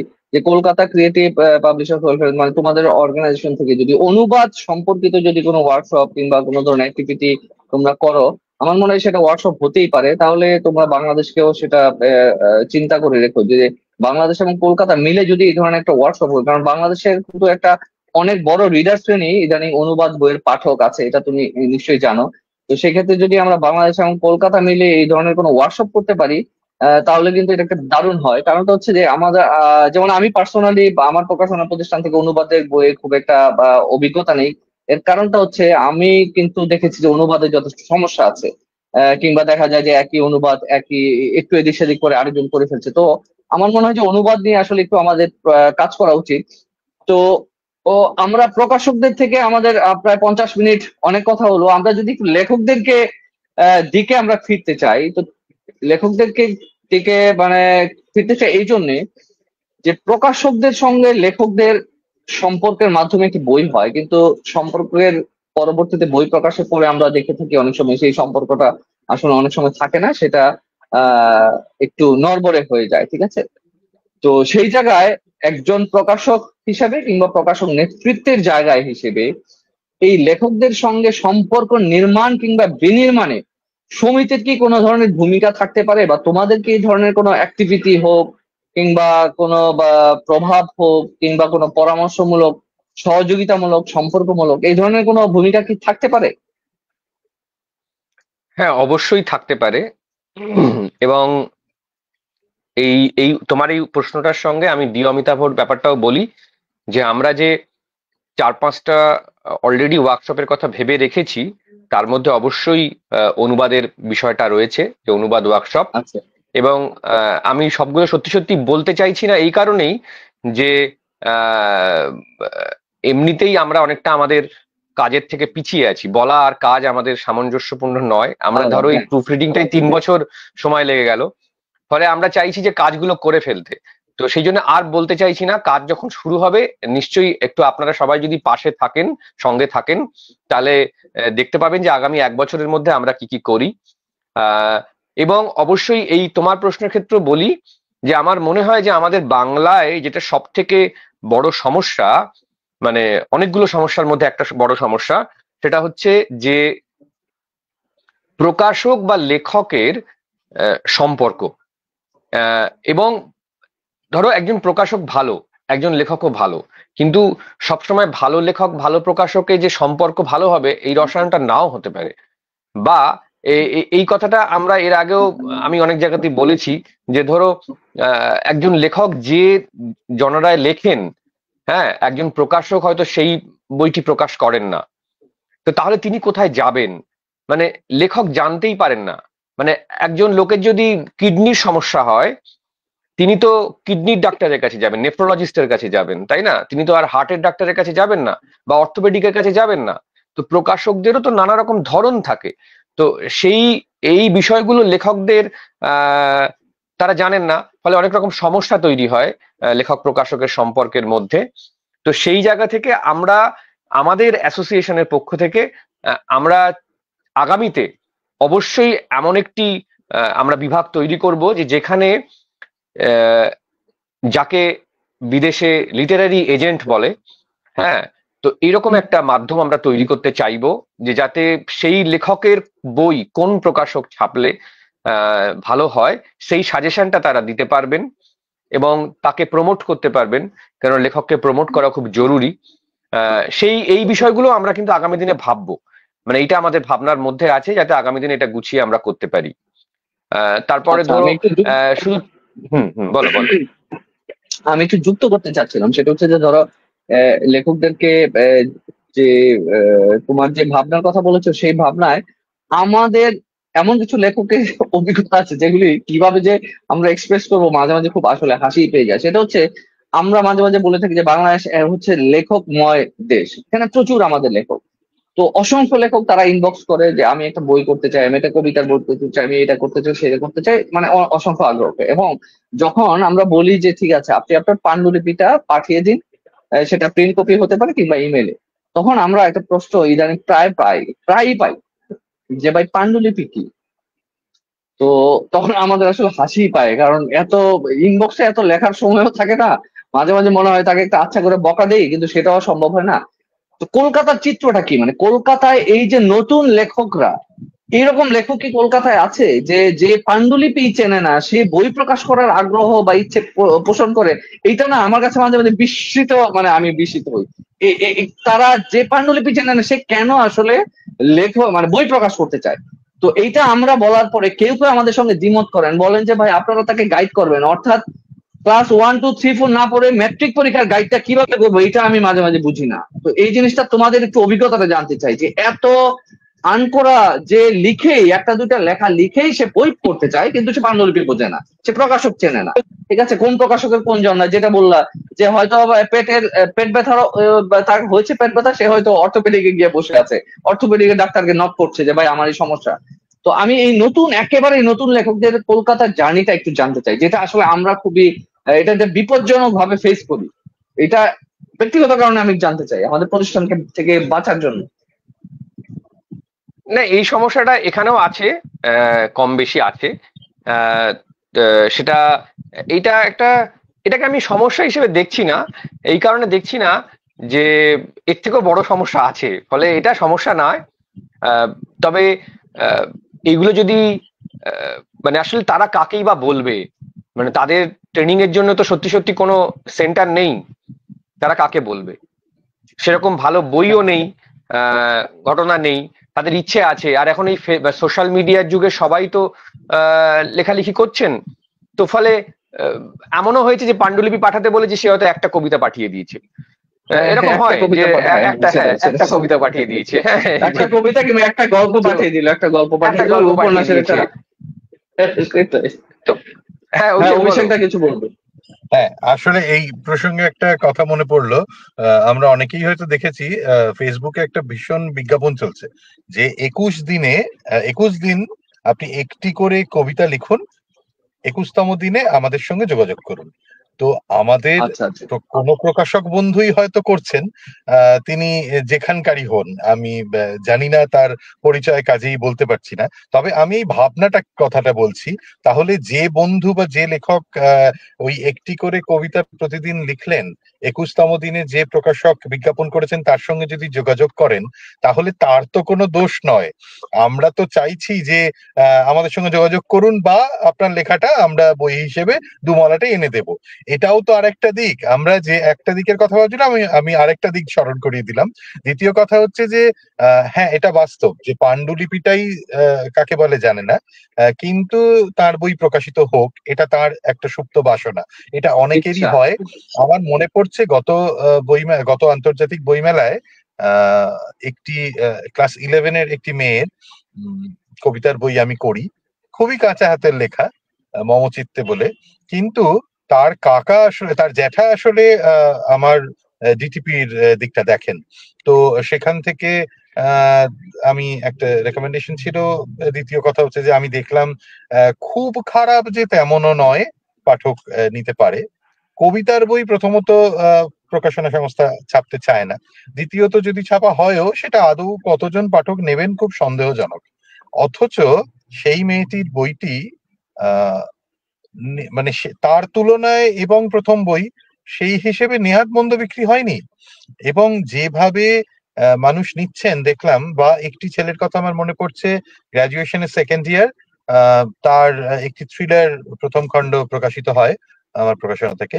তো সেখানেও যে পরিমাণে বিক্রি হয়েছে, মানে বইমেলার সময় আমরা সকলেই জানি যে মুদ্রণ হয়ে গেলেও বাধাইটা কম হয়। মুদ্রণ 300 500 যাই হোক, বাধাই হয়তো 100-র বেশি দিতে পারে না। সেই সময়টা আবার বইমেলা মিটে গেলে দেয়। কিন্তু এমন হয়েছে, তৃতীয় দিনে আমাকে দ্বিতীয়বার বাধাই করিয়ে আনতে হয়েছে, আবার শেষ হয়ে যাওয়াতে মেলার শেষ হওয়ার 3 দিন আগে আবার এসছে। ফলত এরকম অভিজ্ঞতা মারুফদার ক্ষেত্রেও আমি জানি একটি বই সম্পর্কে। অসাধারণ ভাবে বইমেলার আগেই বইটি প্রকাশ হয়েছে, এবং আমি কিনবো করে যখন আমি কিনতে যাই, আমার মনে আছে সেটা তৃতীয় মুদ্রণ, প্রথম কপিটি আমি কিনতে পারি। মানে আমি বলেছিলাম যে মুদ্রণের প্রথম কপিটি কিনবো, সেটা শেষ পর্যন্ত, মানে বাংলার মিষ্টি নিয়ে এ ধরনের বই প্রায় নেই, কাজেই সেই মিষ্টান্ন সংস্কৃতি আমি তৃতীয় মুদ্রণের প্রথম বই কিনতে পারি। এই হচ্ছে অবস্থা। কাজেই নতুন লেখক, তরুণ লেখক বা লেখিকা, অথচ তাদের বইয়ের পাঠক যেভাবে তাদের পছন্দ করছেন, সেটা সব ক্ষেত্রে না হলেও কিছু কিছু ক্ষেত্রে ঘটছে। এবং কারোর কারোর ক্ষেত্রে এই যে ওয়ার্কশপের কথা আমরা ভাবছি বা আমরা যেভাবে এগোনোর চেষ্টা করছি, এইগুলো স্মরণে রেখেই করছি যে যে ল্যাক গুলো আছে আমাদের প্রকাশকদের তরফেও আছে, শুধু কিন্তু লেখক লেখিকাদের নয়। এই মুহূর্তে না, বাংলায় গত 5 সেটাই। বছরে যে পরিমাণ প্রকাশক বা প্রকাশিকা হয়েছেন, তাদের যে মানে তরুণ তরুণীর মধ্যে তাদের যে ইনভলভমেন্ট বেড়েছে, সেখানে আপনি যদি দেখেন, আমি কলকাতা বা এই আশপাশের অঞ্চল নিয়ে বলতে পারি, সেখানে তাদের মধ্যে যদি দেখেন, অনেকে অধিকাংশ ক্ষেত্রে আমরা যেমন লিটল ম্যাগাজিন করতাম, আমাদের শুরুও লিটল ম্যাগাজিন থেকে, সেই স্কুল জীবনের কলেজ জীবনের। তো সেই লিটল ম্যাগাজিনের পরবর্তী স্টেপ হিসেবে অনেকে চলে আসছেন প্রকাশনায়। তো সেটা মন্দের কিছু নয়, অবশ্যই ভালো। তবে লিটল ম্যাগাজিন এবং প্রকাশনার একটা কিছু মূলগত পার্থক্য থেকে যায়। মোরাল। সেই জায়গাটা সেই জায়গাটা যদি আমরা প্রকাশকদের নিয়েও এটা ভাবছি, ওই জন্য যে শুধুমাত্র এই যে প্রুফ রিডিং, তার মধ্যে একটা প্রধান কাজ যে কেউ আসতে পারে। এর পরবর্তীতে আমরা প্রকাশকদের নিয়েও এরকম ভাবনা চিন্তার মধ্যে রেখেছি যে আগামীতে যাতে তাদের মধ্যে এই যে কপিরাইট একটা বড় জায়গা, যে আমরা জানি না যে কপিরাইট বিষয়টা কি, অনেকে খেয়ালই রাখি না, সেটা একটা জায়গা। ঠিক তেমন ভাবেই কোন বইটা ছাপা যেতে পারে, বা এই যে মারুফদা বলছিলেন কোন বইটা কোন প্রকাশনার নেচার, ওটা যে এক একটা প্রকাশনার অনেকেরই হয়, এটা কোনো নির্দিষ্ট কোনো কারণও নেই বা হতেও পারে না, সেটা ঠিকই। যে কেউ যে কোনো ধরনের বই ছাপতে পারে, অন্তত আমার প্রকাশনার ক্ষেত্রে আমি তাই মনে করি যে সব বই প্রকাশ করব, পাণ্ডুলিপির ওপর অবশ্যই।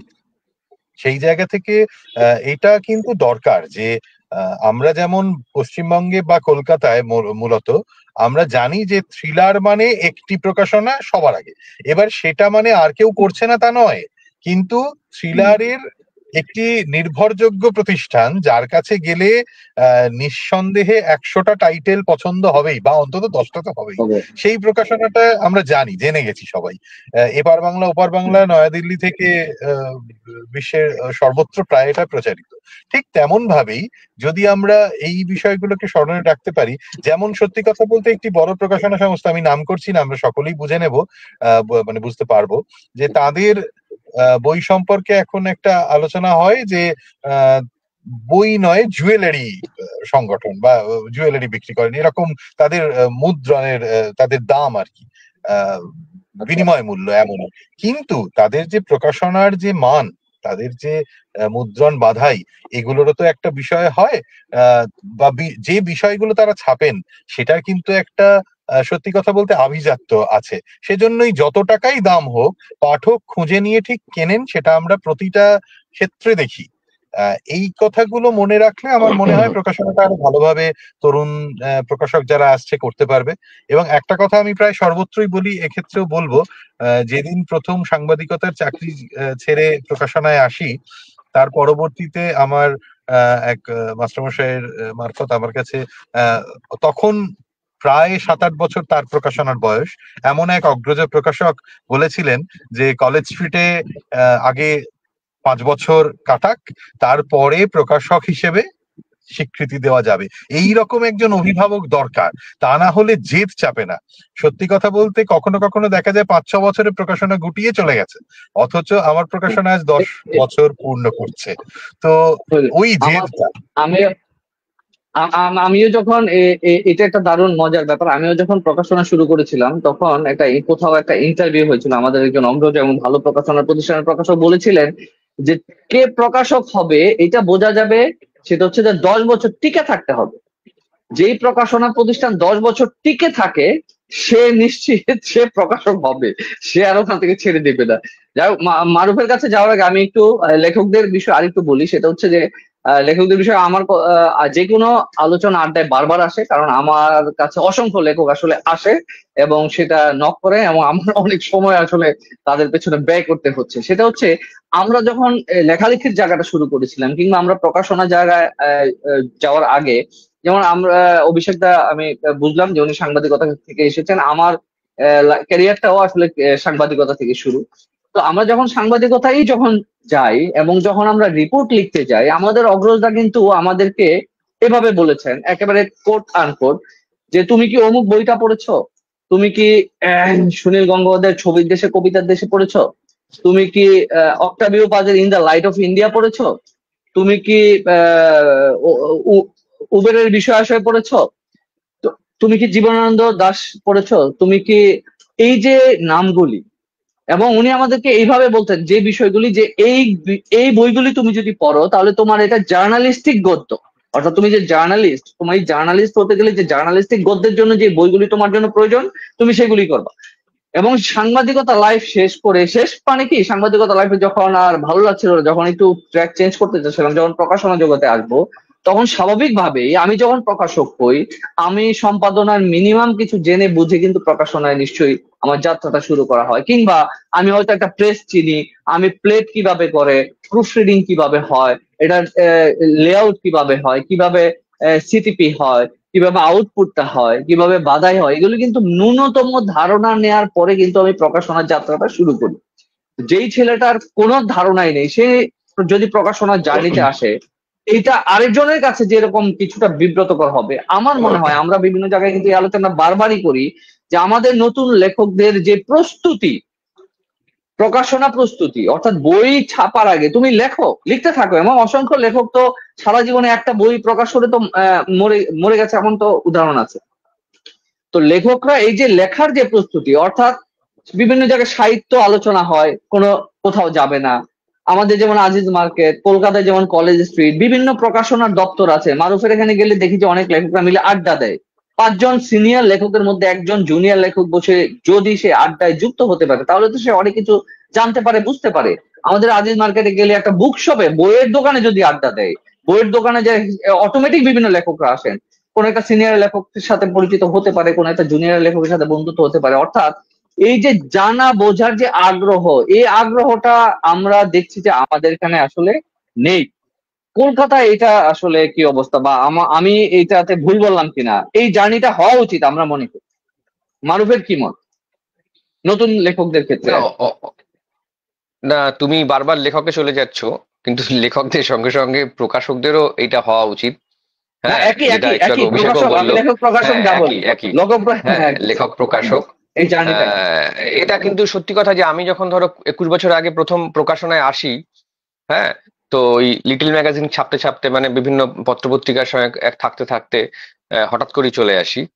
এবং ওই যেটা আমি নিজে এখন বুঝতে পারি যে আমার একটা বড় ভুল হয়েছিল, যে লিটল ম্যাগাজিনের ধারণা নিয়ে প্রকাশনা শুরু করেছিলাম, ফলে বেশ কিছু বড় বড় ভুলও করে ফেলেছিলাম।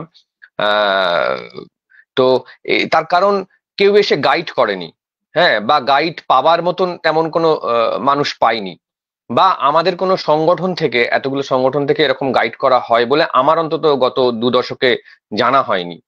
কিন্তু আমরা, আমাদের সদস্য হোক বা না হোক, আমরা সবসময় এটা প্রথম থেকেই চাইছি আর কি, যে যারা নতুন প্রকাশক বা নতুন লেখক, তাদের যথাযথ একটা গাইড আমরা করতে চাই। হ্যাঁ, নার্সিং। এইটাই আমাদের, হ্যাঁ হ্যাঁ, এইটাই আমাদের চরিত্র করতে চাই। আসলে আমরা না কোথাও গিয়ে একটা ভুলে যাই যে কেন আমরা প্রকাশক হয়েছি। মানে শুধু আমাদের পেশা বলে কি প্রকাশক হয়েছি আমরা, এটা আমাদের শুধু খাওয়া, টাকা ইনকাম করার জায়গা, তা কিন্তু বোধহয় নয়।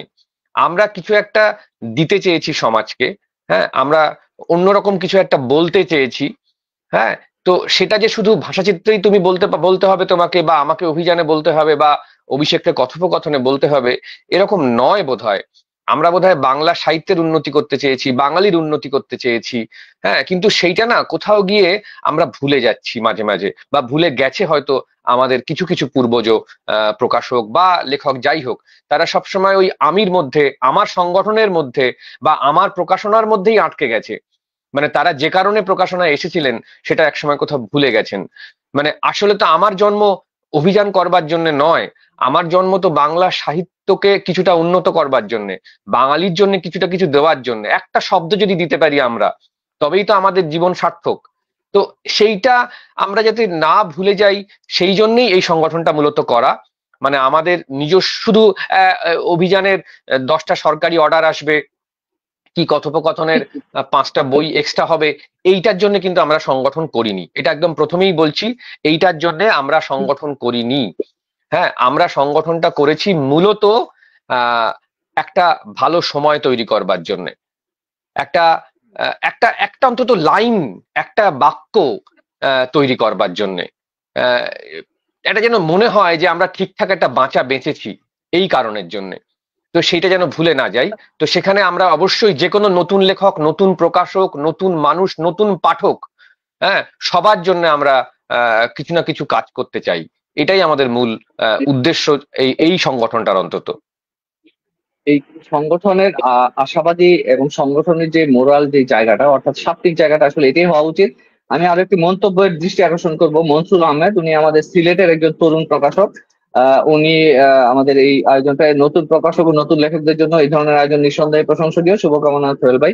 আচ্ছা, আমি আশা করবো মনসুর ভাই, আপনি যদি আমাদের শুনে থাকেন, আমাদের পরবর্তী কোনো আয়োজনে আমি আজকেই ভাবছিলাম যে আপনি আমাদের সঙ্গে থাকবেন, কারণ হচ্ছে যে সিলেটে আপনার মাধ্যমে বই বিপণন এবং নতুন লেখকদের বই প্রকাশনার পাশাপাশি বই বিপণন নিয়ে আপনার বেশ কিছু উদ্যোগ আয়োজন আমি খুবই ভালোভাবে দেখেছি, এবং আমি আশা করবো আপনার মাধ্যমে আমরা বই বিপণন নিয়ে বাংলাদেশের পাঠক বা বাংলা ভাষার পাঠকদের সামনে আপনাকে হাজির করবো, আপনার কথা শুনবো। তো মারুফের কথা, এই যে যেটা বললা যে তো তোমরা একটা দুইটা বই হওয়ার জন্য তোমরা মানে সরকারি সাপ্লাই করার জন্য তোমরা প্রকাশক সংগঠন করনি, সেই জায়গায় আমাদের একটি হাসতে হাসতে এখন দুঃখের কথা হচ্ছে যে আমরা কিন্তু বিগত ধরো 20 বছর 25 বছর যাবত যেটা দেখে এসেছি, বারবার বলেছি, বিভিন্ন লেখায় বলেছি, আমি জাতীয় দৈনিকে প্রবন্ধ লিখে বলেছি, প্রবন্ধ আকারে লিখে বলেছি, সেটা হচ্ছে বাংলাদেশের বইয়ের প্রকাশনা হচ্ছে সাপ্লাইমুখী। আমাদের প্রকাশনার জগৎটাই হচ্ছে সাপ্লাইমুখী, কিন্তু পাঠকমুখী হওয়া উচিত ছিল। অর্থাৎ এই যে পাঠকমুখী প্রকাশনার বদলে যে সাপ্লাইমুখী প্রকাশনা, এর কারণে হচ্ছে একটা ইন্ডাস্ট্রি আসলে ডেভেলপ হতে পারেনি। আমাদের এতদিন প্রকাশনা শিল্প হওয়ার কথা ছিল, কারণ আমরা তো আর কোনো আমাদের তো রাষ্ট্রীয় বাংলাদেশের, এবং আমাদের যে প্রকাশনা জগৎটা এত রিচ ছিল, আমাদের হচ্ছে লেখকময়, আমাদের দেশের প্রধানমন্ত্রী লেখক, রাষ্ট্রপতি লেখক, স্বরাষ্ট্রমন্ত্রী লেখক, পররাষ্ট্রমন্ত্রী লেখক, অর্থমন্ত্রী লেখক, বিভিন্ন সচিব লেখক, পুলিশ লেখক, আমলা লেখক, একটা মেসাকার অবস্থা। তারপরেও কিন্তু বাংলাদেশের প্রকাশনা একটা মিনিমাম জায়গায় দাঁড়ায় নেই। আমি বারবার উন্নত বিশ্বের কথায় আসি, আমরা বারবারই বলি যে আমরা যেহেতু ফেসবুক এখন ওপেন মিডিয়া, আমরা দেখি কোভিড যখন হয় তখন পৃথিবী আইপিএ সহ বিভিন্ন দেশে বিভিন্ন বুকশপ যখন বন্ধ হয়ে যাচ্ছিল, তখন প্রকাশক সংগঠনগুলি বুকশপ গুলিকে কিভাবে চালু রাখা যায়, বুকশপ গুলি চালু রাখার জন্য ওরা ফান্ডিং ক্রিয়েট করে তাদেরকে বিভিন্ন ভাবে সহযোগিতা করে বুকশপ চালানোর চেষ্টা করেছিল। ওইসব দেশে প্রকাশনা সংস্কৃতিটা বিভিন্ন বুকশপের মাধ্যমে আবর্তিত হয়। বুকশপ যদি সারা দেশে ছড়িয়ে ছিটিয়ে না থাকে, আসলে রিডার কোথা থেকে তৈরি হবে? অর্থাৎ পাবলিশার সরাসরি কিভাবে মার্কেটিং করতে পারে? পাবলিশার মার্কেটিং করতে পারে একমাত্র সাপ্লাই দিয়ে। কিন্তু একটা পাবলিশার সংগঠন এই যে বুকশপ গুলিকে সচেতন করে রাখা। মারুফ যারা বলছিল প্রকাশক আমি কেন হয়েছে, অভিযানের জন্য হয়নি। আসলে আমরা কেন প্রকাশক হয়েছি, আমি নিশ্চিত তুমি অভিযান থেকে কিংবা আজকে আমি যেহেতু সাংবাদিকতা আছি, আমি সাংবাদিকতা করলে বা যে কোনো পেশায় ফেরত গেলে আমি মাসে নিজে যেই টাকাটা ইনকাম করতে পারবো স্যালারি হিসেবে, তার 10 ভাগের 1 ভাগ আমি নিজে আমার প্রতিষ্ঠান থেকে নিতে পারি না। অর্থাৎ আমরা স্বপ্ন না থাকলে আসলে প্রকাশনা জগৎটা নিয়ে নাই। একজন পাবলিশার বুক সেলার না, একজন পাবলিশার আসলে বইয়ের উৎপাদক না, একজন পাবলিশার রিডিং সোসাইটি গঠনে এবং তো আলোকিত এবং মেধাবী প্রজন্ম গঠনে, জ্ঞান ভিত্তিক সমাজ বিনির্মাণে নিজেকে আত্মনিয়োগ করেন। একজন পাবলিশার হচ্ছে একটা রিডিং সোসাইটি তৈরি করেন এবং সেখানে সে নলেজ বেসড সোসাইটির জন্য তার নিজের সর্বস্ব সে বিনিয়োগ করেন, নতুন লেখক ক্রিয়েট করেন। শুধু যেমন আমরা মাঝে মাঝে বলি যে যারা জনপ্রিয় লেখক, সেই জনপ্রিয় লেখকটা 1-2 জন নিয়ে ব্যস্ত থাকে, কিন্তু সকল প্রকাশকই তো তাদের নিজস্ব নতুন নতুন নতুন নতুন আসলে লেখক তৈরি করে। এই যে অভিষেক দা বলছিলেন যে একেবারে বাচ্চা একটা মেয়ে, কিভাবে উনি ভেবেছিলেন কি, আর সেটা হয়তো হয়েছে। এইভাবে এই যে প্রকাশকরা নতুন লেখকদের পিছনে যে মেধা, শ্রম, অর্থ বিনিয়োগ করেন, সেটা তো সবটাই জায়গা থেকে। তো আশা করি Kolkata creative publishers welfare association এভাবে স্বপ্নের জায়গা আরো সামনে এগিয়ে যাবে। আমি মারুফকে বলবো যে আমরা অনেকক্ষণ কথা বলেছি, মানুষ হয়তো আর কথা শুনবে না, স্বপ্নের কথা শুনতে চায় না, যদিও আমাদের আব্দুল সাহিদ বারবার বলেন মানুষ তার স্বপ্নের সমান বড়। আশা করি আমরা সেটা বিশ্বাস করি, এবং সেই কারণে এই রকম আড্ডা আমি অনেকবারই আড্ডা করেছি, কিন্তু আমার মনে হচ্ছে যে এইবার একটু রেগুলার আড্ডা করবো আমাদের প্রকাশক বন্ধুদের সাথে। আমরা বিভিন্ন লেখকদের কাছ থেকেও জানতে চাইবো আসলে লেখালেখি, আমরা মাঝে মাঝে বলি যে তুমি কেন লেখো, লেখালেখি করে কি হবে, বই পাবলিশ করে কি হবে। তো কলকাতা এই পাবলিশার্স অ্যাসোসিয়েশনের যে জার্নিটা এবং তোমাদের যে সাপনির জায়গাটা, সেই যাত্রাপথটা আরো অনেক দূর হবে এবং সেখানে আমরা অবশ্যই সহযোগিতা করব। এবং শেষ আমি যেটা জানতে চাই, কারণ আমার আবারও বলি প্রকাশক মানে আমি লেখক বুঝি, লেখকই আমার কাঁচামাল। লেখকদেরকে যে প্রকাশক মানে আমরা আরেকটাও বলে থাকি যে প্রকাশক হচ্ছে লেখকের অভিভাবক। তো আমি যেহেতু নতুন লেখকদের নিয়েই কাজ করি, নতুন লেখকরা অনেকে হয়তো দেখবেন কিংবা পরবর্তীতে হয়তো শুনবেন বা অনেকে দেখছেন। তোমাদের দুইজনের কাছ থেকে একজন অভিভাবক হিসেবে, প্রকাশক হিসেবে লেখকদেরকে আসলে কিভাবে প্রকাশক গাইড করতে পারে, লেখক প্রকাশকের কাছ থেকে কিভাবে সহযোগিতা নিতে পারে, লেখকদেরকে আসলে আমরা কিভাবে প্যাট্রন করতে পারি, কিভাবে আমরা তাদেরকে গাইড করতে পারি সরাসরি, আমরা কি করতে পারি? অভিষেক বলো প্রথমে। না, এটা আসলে আপনার অভিজ্ঞতাই বেশি, আপনারই বলা সাজে। সত্যি কথা বলতে লেখকদের গাইড করা এক এক সময় দুর্বিষহ হয়ে ওঠে আমার মনে হয়। কারণ কিছু কিছু ক্ষেত্রে আমরাই এমন কিছু অভিজ্ঞতার সম্মুখীন হই যেখানে হয়তো ওই যে এতক্ষণ যে ভালো অভিজ্ঞতাগুলোর কথা বলছিলাম, যে প্রথম বই অথচ তার পাঠকপ্রিয়তার কথা, তেমনি কিছু কিছু ক্ষেত্রে কিন্তু অনেক সময় হয় যে কোনো লেখকের, আমার মনে আছে একজন কেন্দ্রীয় সরকারের বড়সড় পদাধিকারী, তার অষ্টম বই আমার কাছে প্রকাশিত হয়, কিন্তু তিনি আমায় বইটা প্রকাশের আগে বলেছিলেন, পাণ্ডুলিপি দেওয়ার পরে প্রুফ দেখছেন, মানে ওনার কাছে প্রুফ রয়েছে, তখন দেখছেন, তখন বলছেন যে এর আগের 7টা প্রকাশনার কারোর সঙ্গেই ভালো তালমেল হয়নি, সুতরাং উনি নিশ্চিত যে আমাদের সঙ্গেও হবে না। কাজেই এই যদি ধারণা হয়, সেখানে সেই লেখককে কি আমরা কিছু বলতে পারি? এটা আমাদের বুঝে নিতে হবে, পছন্দ করে নিতে হবে। তবে আবার একই সঙ্গে আমি বলবো যে আমার প্রকাশনার 10 বছরের বেশ কিছু মানুষের সঙ্গে লেখক প্রকাশক সম্পর্কের বাইরে গিয়ে আরো বেশি ব্যক্তিগত সম্পর্ক হয়েছে। কারোর ক্ষেত্রে সেই সম্পর্ক প্রায় 10 বছরে 7টি 8টি বই প্রকাশই শুধু নয়, তার মধ্যে বেস্ট সেলারও হয়েছে, অথচ তার প্রথম বইটি হয়তো 10 কপিও বিক্রি হয়নি, বা যে মানুষের যে তার রিভিউ ইত্যাদি যতটা হয়েছিল, হয়তো সপ্তম বা অষ্টম বইতে এসে সেটা এখন তার প্রায় 3-4 লক্ষ তার শ্রোতা, মানে অডিও চ্যানেলেও সেই বইগুলোকে আমরা চেষ্টা করি প্রমোট করার। তো সেখান থেকে বিভিন্ন পডকাস্ট বা অডিও স্টোরি হয়েছে, সেখানে 3-4 লক্ষ শ্রোতা। ফলত শুধু যে 1000 বা 500 বা 300 বা 100 পাঠক তাই নয়, তার বাইরে এটাও কিন্তু আমরা চেষ্টা করেছি, কিছু কিছু ক্ষেত্রে পেরেছি, সব ক্ষেত্রে হয়তো পারিনি। সুতরাং এটাও আমার মনে হয় যে এই সম্পূর্ণ জার্নিটা, এটা কেবলমাত্র ওই মারুফদা যেটা বলছিলেন যে আমরা আসলে বাণিজ্যিক দিকটা প্রায় দেখি না, মানে আমাদের সংগঠনের হিসাব যদি কখনো প্রকাশ্যে আনা হয় তখন বোঝা যাবে যে কোন জায়গা থেকে মারুফদা বলছেন বা আমি বলছি বা উৎপল বলবে। কারণ প্র্যাকটিক্যালি আমরা ওই চ্যারিটি শব্দটা ইউজ করছি না, কিন্তু যেটুকু সমাজের প্রয়োজন বা বই পড়ার প্রয়োজন, এই ভেবে নিজেদের থেকে চেষ্টা করছি। এখানে আমরা অনেককে সঙ্গে পেয়েছি, এই যা। তবে নিজেদের ভূমিকাটা কতটা, সেটা উত্তর কলকাতা বইমেলা হোক বা নরেন্দ্রপুর সুগম পার্ক বইমেলা হোক, অথবা আমরা আমাদের আর একটি বড়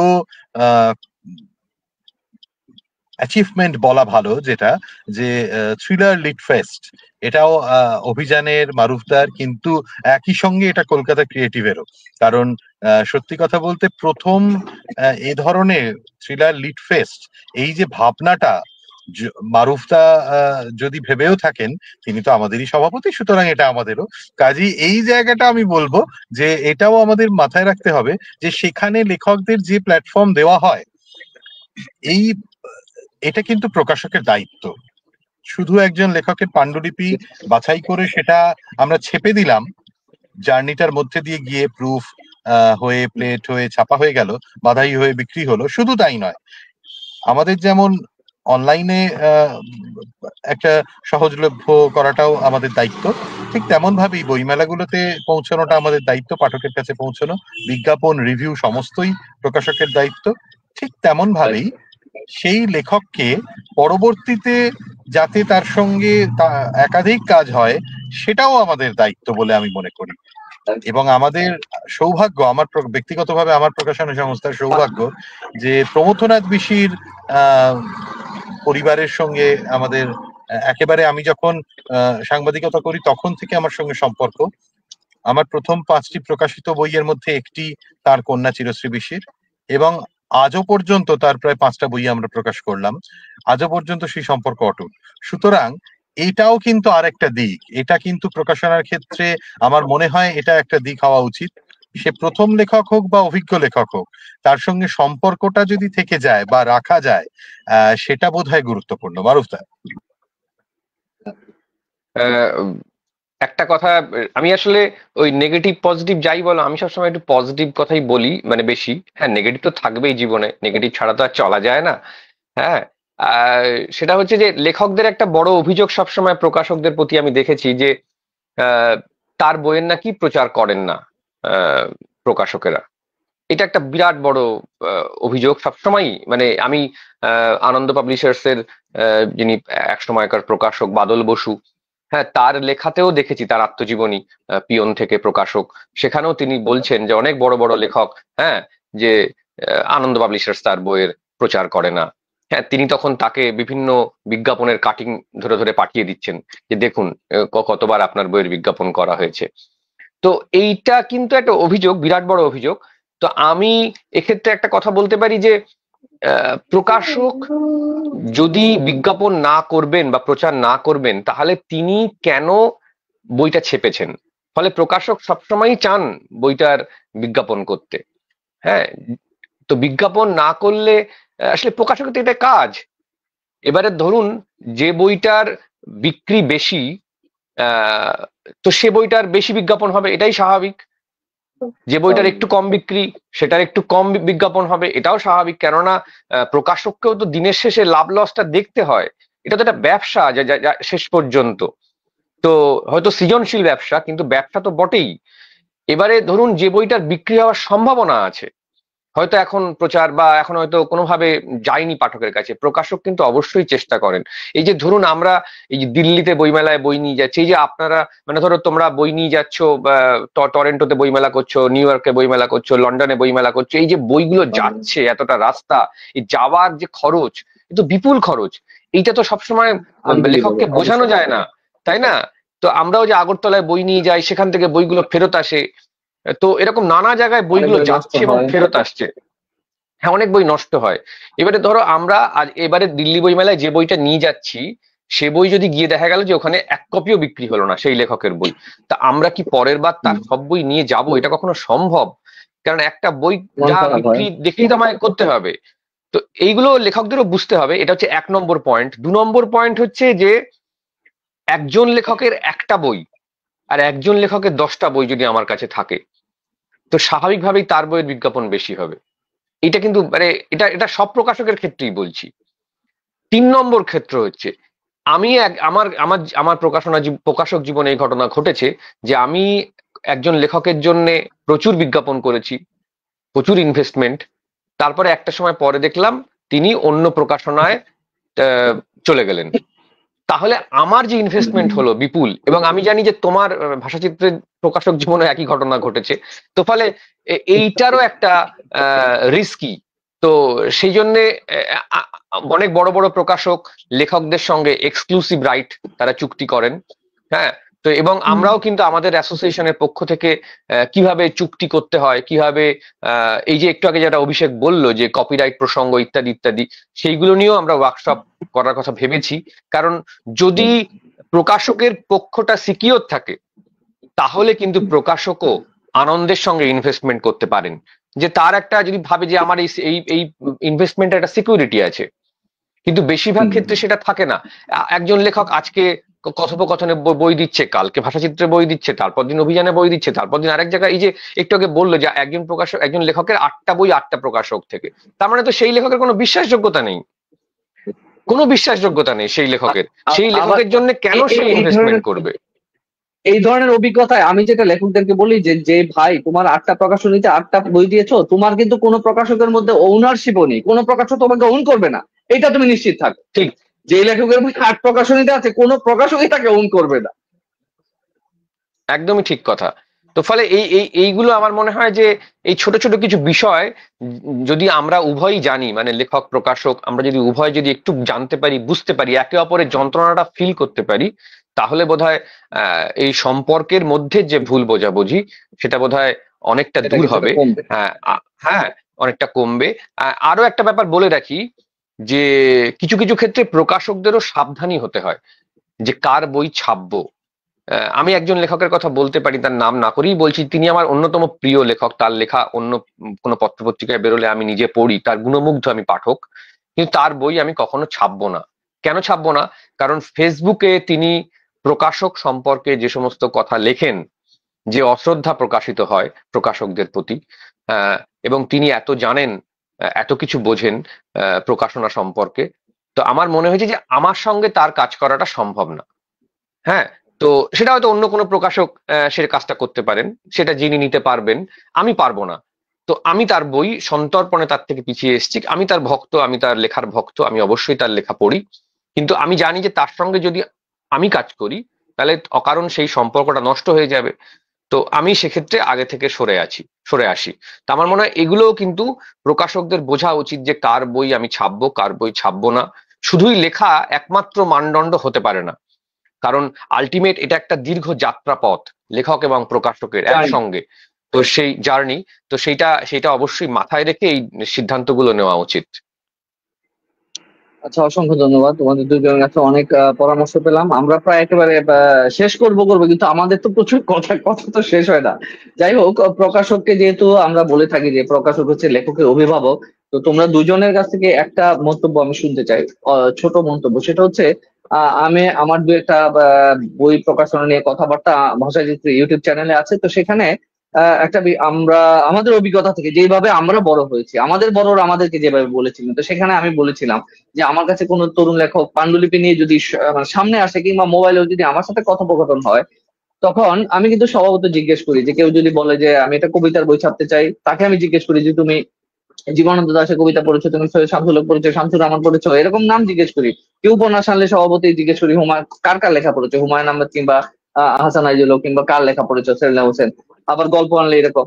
তো ইদানিং আমি এই ভিডিওটা মোটামুটি ফেসবুকে অনেকে যেমন ভালো বলেছে, তো কিছু কিছু লেখক আছে তারা আমাকে ওখানে প্রশ্ন করে যে ভাই, রবীন্দ্রনাথ কার বই পড়েছে, নজরুল কার বই পড়েছে। হ্যাঁ, তো তার মানে কি আপনি কি আরেকজনের বই পড়ে আমাকে কপি করতে বলেন? অর্থাৎ এই যে বোঝার পড়ার যে ব্যাপারটা, আমি কি কারণে বলেছি, অর্থাৎ একটা লেখক যদি বই না পড়ে সে আসলে কি লিখবে? আমি একজন প্রকাশক হিসেবে যদি পৃথিবীর কোনো প্রকাশনাই না দেখি, যেটা মারু বলছিল, বা আমি ফ্রাঙ্কফুর্ট থেকে আসার পর আমার তো প্রকাশক চিন্তাই আমার এলোমেলো হয়ে গেছে যে আমরা কি বই পাবলিশ করি, আমরা কাদের বই পাবলিশ করি, কি ধরনের লেখা পাবলিশ করি, কি প্রোডাকশন করি। ফ্রাঙ্কফুর্টে ঘুরে মাথা নষ্ট হয়ে যাওয়ার মতো এলোমেলো।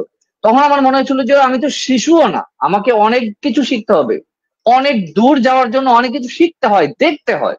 তো এই প্রশ্ন থেকে আমি আসলে উত্তর দিতে পারি না, আমি মাঝে মাঝে ব্লক হয়ে যাই, কারণ হয়তো মেজাজ খারাপ হয়, নতুবা আমি হাসি। এই প্রশ্নের কি উত্তর দেওয়া যায় একজন প্রকাশক হিসেবে, বন্ধু প্রকাশক হিসেবে কিংবা অভিজ্ঞ প্রকাশক হিসেবে? দুইজনে যদি ছোট দুইটা মন্তব্য করো যে রবীন্দ্রনাথ কার বই লেখা পড়ছে, মানে আমরা কারো লেখা পড়তে পারবো না ভাই, আমরা যা লিখছি আমার লেখাটাই তুমি দেখো, আমার পড়তে বইলো না। আমার এটার উত্তরে আমি কি বলবো, কি বলা উচিত মারুফ? না, রবীন্দ্রনাথও কিন্তু বই পড়তেন। রবীন্দ্রনাথও তার যারা আগে লিখে গেছেন সে বই পড়তেন। তো ফলে যদি তারা মনে করেন যে রবীন্দ্রনাথ কারোর বই পড়তেন না, সেটা একটা ভুল। আসলে এইটা একটা পরম্পরা। হ্যাঁ, এটা একটা রিলে রেস। আমাদের এই সাহিত্য, আমাদের এই সংস্কৃতি, এটা একটা রিলে রেস। আমি যদি সেই রিলে রেসের ব্যাটনটা না নিই আমার পূর্বজ প্রকাশক বা পূর্বজ লেখক বা পূর্বজ গায়ক, হ্যাঁ, তাদের কাছ থেকে, তাহলে এই রিলে রেসে আমার দৌড়টা বেকার হয়ে যাবে। এইটা অন্তত সবার বোঝা উচিত। সমস্ত সংস্কৃতি কর্মী বা সংস্কৃতি যারা সঙ্গে যুক্ত প্রত্যেকটি মানুষ এই রিলে রেসের অংশ। তো যারা নিশ্চয়ই রিলে রেস যারা খেলা দেখেছেন তারা জানেন যে আগের খেলোয়াড়ের কাছ থেকে যে একটা লাঠি বা কিছু একটা নিতে হয়, নিয়ে দৌড় শুরু করতে হয়। তো এইটা যদি, হ্যাঁ, তো আমি যদি সেটা নিলামই না, আমি দৌড়তে শুরু করলাম, তো এটা এটা এটা আমি তো আমার প্রথমেই ডিসকোয়ালিফাই হয়ে গেছি। তো এটা সম্ভব না, এটা কখনো হতে পারে না। একজন একজন চলচ্চিত্রকার, তিনি তার পূর্বজোর চলচ্চিত্র দেখবেন না, সিনেমা দেখবেন না, তিনি নিজের মতো সিনেমা বানাবেন, এটা হয় কখনো? এটা কখনো হতে পারে না। এটা একটা হাস্যকর কথা। তো ফলে সেই কথার তো কোনো সত্যি কথা কোনো জবাব হয় না, কোনো জবাব হয় না। অভিষেক দা কি বলবেন এই প্রশ্নের উত্তর? আসলে এই প্রশ্নটা আমি প্রচুর পাই, আমি আসলে অনেকে জিজ্ঞেস শুধু আমি হ্যাঁ, আমিও মারুফদার সঙ্গে প্রতিটা শব্দের সঙ্গে সহমত। শুধু আমি দুটো কথা যুক্ত করতে চাইবো। আমার সামনেই এক বরেণ্য সাহিত্যিক, নাম করব না, আনন্দ পুরস্কার পেয়েছেন এমন এক সাহিত্যিক। আহ, সামনে আরো ৩-৪ জন ভক্তরা ছিলেন বা পাঠকরা ছিলেন। তাদের বইতে সই করতে করতে তাদের প্রশ্নের উত্তরে উত্তর দেন যে তিনি, মানে এটা আন্তর্জাতিক কলকাতা বইমেলায় খুব সম্ভবত বছর ২-১ আগে। তো একটি বিখ্যাত প্রকাশনা স্টলের বাইরে তিনি বসেছিলেন। তো তিনি বলেন যে না, আমার আসলে ইদানিং কিছু পড়া হয় না, মানে গত প্রায় ১ দশকের ওপর উনি আর কিছু পড়েন না। তাতে ওনার মনে হয় যে তাদের লেখার ছাপ ওর লেখায় চলে আসবে। এই মৌলিক যে লেখার ধরন ওনার, সেটা নষ্ট হতে পারে। তো এইটা এক একজনের দৃষ্টিভঙ্গি, কিন্তু বাস্তব ওটাই যে ওই আর কি, যে যেটা মারুফদা বললেন রিলে রেস, একদম তাই। আমরা প্রত্যেকে তার অংশ। আজকে আপনি যদি অলিম্পিকের মশালটা নিয়ে না দৌড়ন, এক দেশ থেকে এক দেশ বা এক শহর থেকে আরেক শহর না পৌঁছন, তাহলে তো কোথাও একটা থেমে যাবে। তাহলে ওই যে গ্যাপটা, সেটা পূরণ করার জন্য কারোকে তো এগিয়ে আসতেই হবে। এবার আপনি যদি মনে করেন না, ৬২৫ কোটির জনসংখ্যা যে গ্রহে, সেখানে আমি একজন না থাকলে কি, তাহলে একটা সময় কিন্তু এটাই হয় যে আপনাকে আর কেউ নজর করবে না, বা আপনি ওই আহ, বাকিদের থেকে আলাদা হয়ে যাবেন। এবার সেটা আপনার পছন্দ, এর বেশি আমার মনে হয় না আর কিছু তার জবাব হতে পারে। সত্যি লাজবাব এমন একটা বিষয়, কিন্তু আচ্ছা, পড়াটা দরকার। বা প্রত্যেকটা হ্যাঁ, অবশ্যই, যে আমরা কতটা পড়বো। ধরুন একটা সামান্য বিষয়, যে আমাদের ছোটবেলা থেকে বা আরো আগে, যখন আমাদের বিনোদনের উপাদেয়গুলো কম ছিল, তখন কিন্তু বই বা পত্রিকা বা শারদিয়া, এর প্রতি যে আকর্ষণ ছিল, এখন হয়তো সংখ্যায় সেটা কমেছে, যেখানে আমাদের জনসংখ্যা বেড়েছে উভয় দেশেই, বা সারা বিশ্বেই। তো সেটা তো একটা সামাজিক একটা পরিবর্তন, কিন্তু তার সঙ্গে কখনোই নিজের আহ, জ্ঞান বৃদ্ধির একটা জায়গা, সেটাকে আটকে রাখার কোনো কারণ আছে বলে মনে হয় না। সেটাই সেটাই। অর্থাৎ একটা গণ্ডির মধ্যে আসলে আমাদের অনেক লেখক সেটাকে নিজেদের ভাবনাকে আবর্তিত করে রাখতে চান, এবং এইটাও একটা জানা বোঝার ব্যাপার। আমি ইদানিং যে উত্তর দেওয়ার চেষ্টা করি সেটা হচ্ছে, আমি বলি যেটা বলি যে ভাই তুমি কবিতা লিখেছো, তোমার কবিতা অনেক উপমা আছে। ধরো যে তুমি চাঁদকে নিয়ে কবিতা লিখছো, তোমার কবিতা অনেক চাঁদ আছে, কিন্তু তোমার আগের অগ্রজ কবিগণ তাদের কবিতায় চাঁদকে যেভাবে যেভাবে বলে গেছে, চাঁদ নিয়ে আর কি থাকতে পারে? ঠিক আছে, চাঁদ ঝলসানো রুটি, চাঁদকে ঝলসানো রুটি বানিয়ে দিচ্ছে যেখানে। আবার কোন উপন্যাসিক, তুমি আসছো নদী পারে জীবন নিয়ে নাকি সে দারুণ উপন্যাস লিখেছে, তো বললাম তুমি কি পদ্মা নদীর মাঝে পড়েছো? না, পড়ি নাই। তাহলে পদ্মা নদীর মাঝে যদি তুমি না পড়ো, তাহলে নদী পারের জীবন বাংলা সাহিত্যের মধ্যে অলরেডি চলে আসছে যেভাবে, তাহলে আর কিভাবে তুমি মানে তোমারটা কেন পাঠক করবে? তোমার তো এটা জানা বোঝাটা অন্তত সরি প্রয়োজন। হ্যাঁ, সত্যি বলতে যাই হোক, আমরা এইখানে অনেক আমি একটু একটা একটা লাইন আমি যুক্ত করতে চাইবো। সম্প্রতি মারুফদাও পাহাড় থেকে ফিরলেন, আমিও পাহাড় থেকে ফিরলাম। কিন্তু যখনই পাহাড়ে যাই, ওই মেঘ দেখলে একটি লাইনই মনে পড়ে, কিন্তু হয়তো অনেকেরই, এখানে মেঘ গাভীর মতো চড়ে। তো এটা না পড়লে আর জানবো কি করে? এটা তো প্রত্যেকের ঠিক আছে। জন্যই। হ্যাঁ, এই উপমাগুলি আসলে কিভাবে আসবে? মানে উপমাও যে আসে, মানে একটা যে উপমা যে একটা মানে গুরুত্বপূর্ণ জিনিস, বা চলচ্চিত্রে যেটা অবশ্যই। আমরা মন্তাজ বা এগুলি বলে থাকি। তো যাই হোক, আমরা অনেকক্ষণ আড্ডা দিলাম, আরো দু একটা প্রশ্ন বাকি আছে, খুব ছোট ছোট বা ভাবে শুনতে চাই। সেটা হচ্ছে মারুফ এবং অভিষেক দাস, সেটা হচ্ছে যে আমাদের বাংলাদেশের অসংখ্য লেখক, অসংখ্য পাঠক, আশা করি আমাদের সঙ্গে ভাষাসাহিত্যের যে কোনো আয়োজনে কিছু নতুন লেখক থাকেই। তো এই যে আমাদের কলকাতার অভিযান পাবলিশার্স কিংবা কলকাতার আমাদের অভিষেক দার যে প্রতিষ্ঠান আছে, সরি দুঃখিত নামটা আমি একটু দেখে কথোপকথন। বলি, নতুবা এটা একটা কথোপকথন। তো সেখান থেকে যদি আমাদের বাংলাদেশের পাঠক, আমাদের বাংলাদেশের লেখকের কোনো বই, তারা আন্তর্জাতিক লেখক হয়ে উঠবে, ভাষাচিত্র থেকে বই পাবলিশ হবে এবং কলকাতা থেকেও বই পাবলিশ হবে, বাংলাদেশের লেখকদের জন্য কলকাতার কি ধরনের পরামর্শ থাকবে? যে অভিযান থেকে বই করতে চাই, আমি কথোপকথন থেকে বই করতে চাই, আমাদের অসংখ্য লেখকরা বই প্রকাশ করতে চায়, সেক্ষেত্রে তাদের জন্য কি করণীয়? অভিষেক বলো। আপনি আপনি আপনি না না, কারণ বই তো পাবলিশার দেখো লেখকদের প্রকাশ তো নো হয়। বর্ডার্স এবং নো বাউন্ডারিজ, আমাদের কোনো বর্ডার নাই, কোনো বাউন্ডারি নেই, আমরা তো সমগ্র পৃথিবী জুড়ে আমাদের কর্মযজ্ঞ চলবে। হ্যাঁ, সেটা হচ্ছে যে বাংলাদেশের লেখকদের বই কলকাতা থেকে প্রকাশিত হয়। হ্যাঁ, এবং গত আমার মনে হয় যে 10 বছরে বাংলাদেশের যত লেখকের বই কলকাতা থেকে প্রকাশিত হয়েছে, আহ, এটা এটা কিন্তু কলকাতার অত লেখকের বই বাংলাদেশ থেকে প্রকাশিত হয়নি। ফলে এই মুহূর্তে কলকাতা থেকে প্রকাশিত বাংলাদেশের লেখকদের সংখ্যা অনেক বেশি হচ্ছে, এবং এটা একটা অবশ্যই বড় কারণ সোশ্যাল মিডিয়া। সোশ্যাল মিডিয়া সত্যি সত্যি আমাদের সীমান্তের ব্যারিকেড ভেঙে দিয়েছে। তো বাংলা সাহিত্যের গণ্ডি অনেকটাই উন্মুক্ত হয়ে গেছে। তো ফলে সেটা হচ্ছে, এটা এটা এটা এবং এই ইমেলে লেখা আসছে। কলকাতার অনেক প্রকাশক তাদের বই ছাপছেন, অনেক প্রকাশক এটা। এবং আমার মনে হয় যে তারা যদি তাদের লেখাটা ঠিকঠাক চালিয়ে যান, এবং ওই তাদের যে তারা তারা যা লেখেন, সেটা কবিতা হোক বা থ্রিলার হোক বা গল্প হোক, উপন্যাস হোক, যাই হোক, প্রবন্ধ হোক, এবং তারা যদি সেইটা কোন প্রকাশক তার বই ছাপতে পারেন জেনে বুঝে সেখানে পাণ্ডুলিপি পাঠান, তাহলে অবশ্যই সেটা তারা ছাপতে পারেন। হ্যাঁ, আমি অভিযানের কথাই বলি যে আমাদের আমাদের বাংলাদেশের লেখকের সংখ্যা এই মুহূর্তে, মানে আমাদের টোটাল যা লেখক সংখ্যা তার প্রায় 20%-এর ওপরে কিন্তু বাংলাদেশের লেখক। মানে এবং এই মুহূর্তে মানে সব থেকে বেশি বিক্রিও হয় আমাদের বাংলাদেশের লেখকদের বই।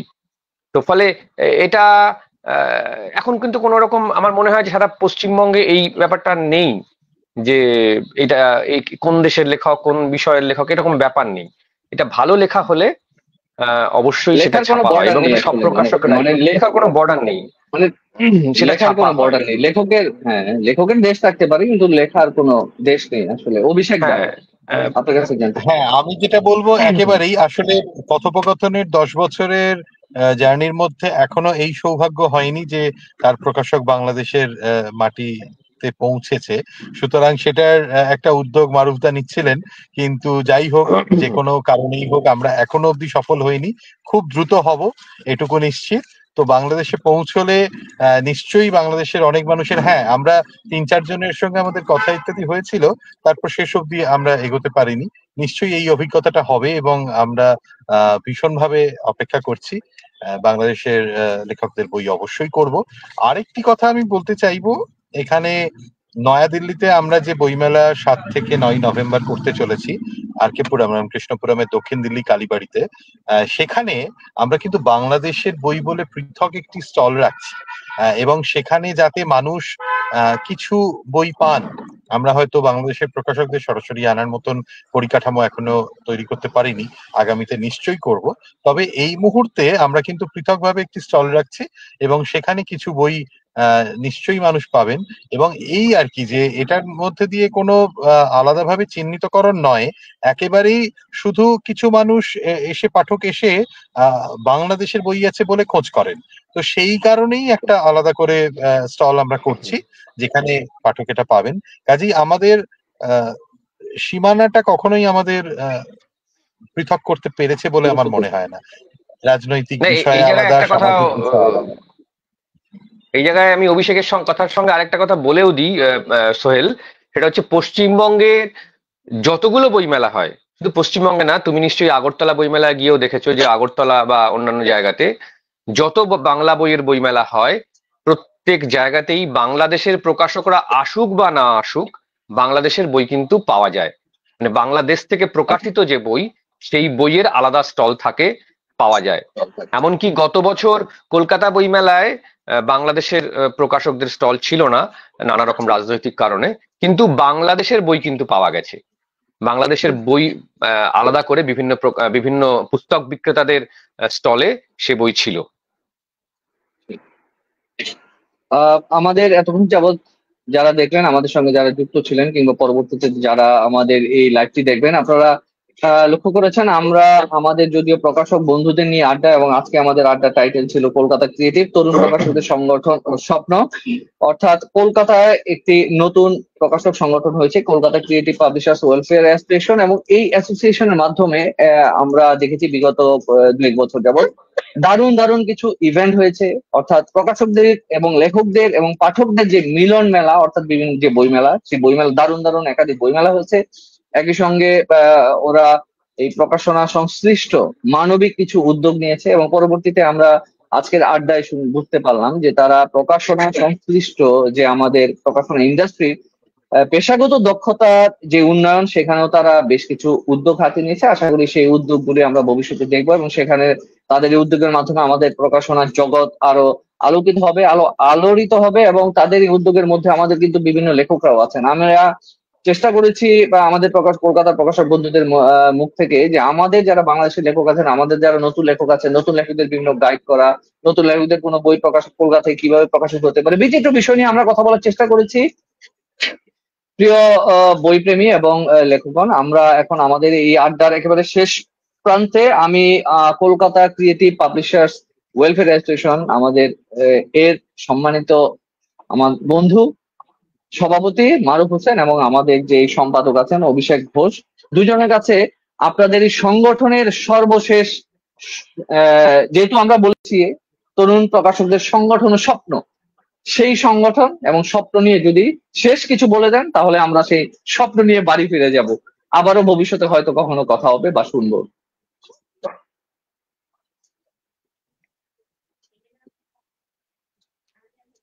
অভিষেক বলো।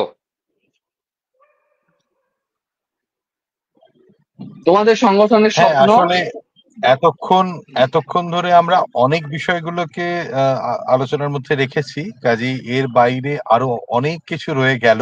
আগামীতে নিশ্চয়ই আবারও কথা হবে। সত্যি কথা বলতে স্বপ্ন তো অনেক, এর মধ্যে বাস্তবায়ন সম্ভব এরকম স্বপ্নগুলোর নিয়ে আমরা চেষ্টা করছি।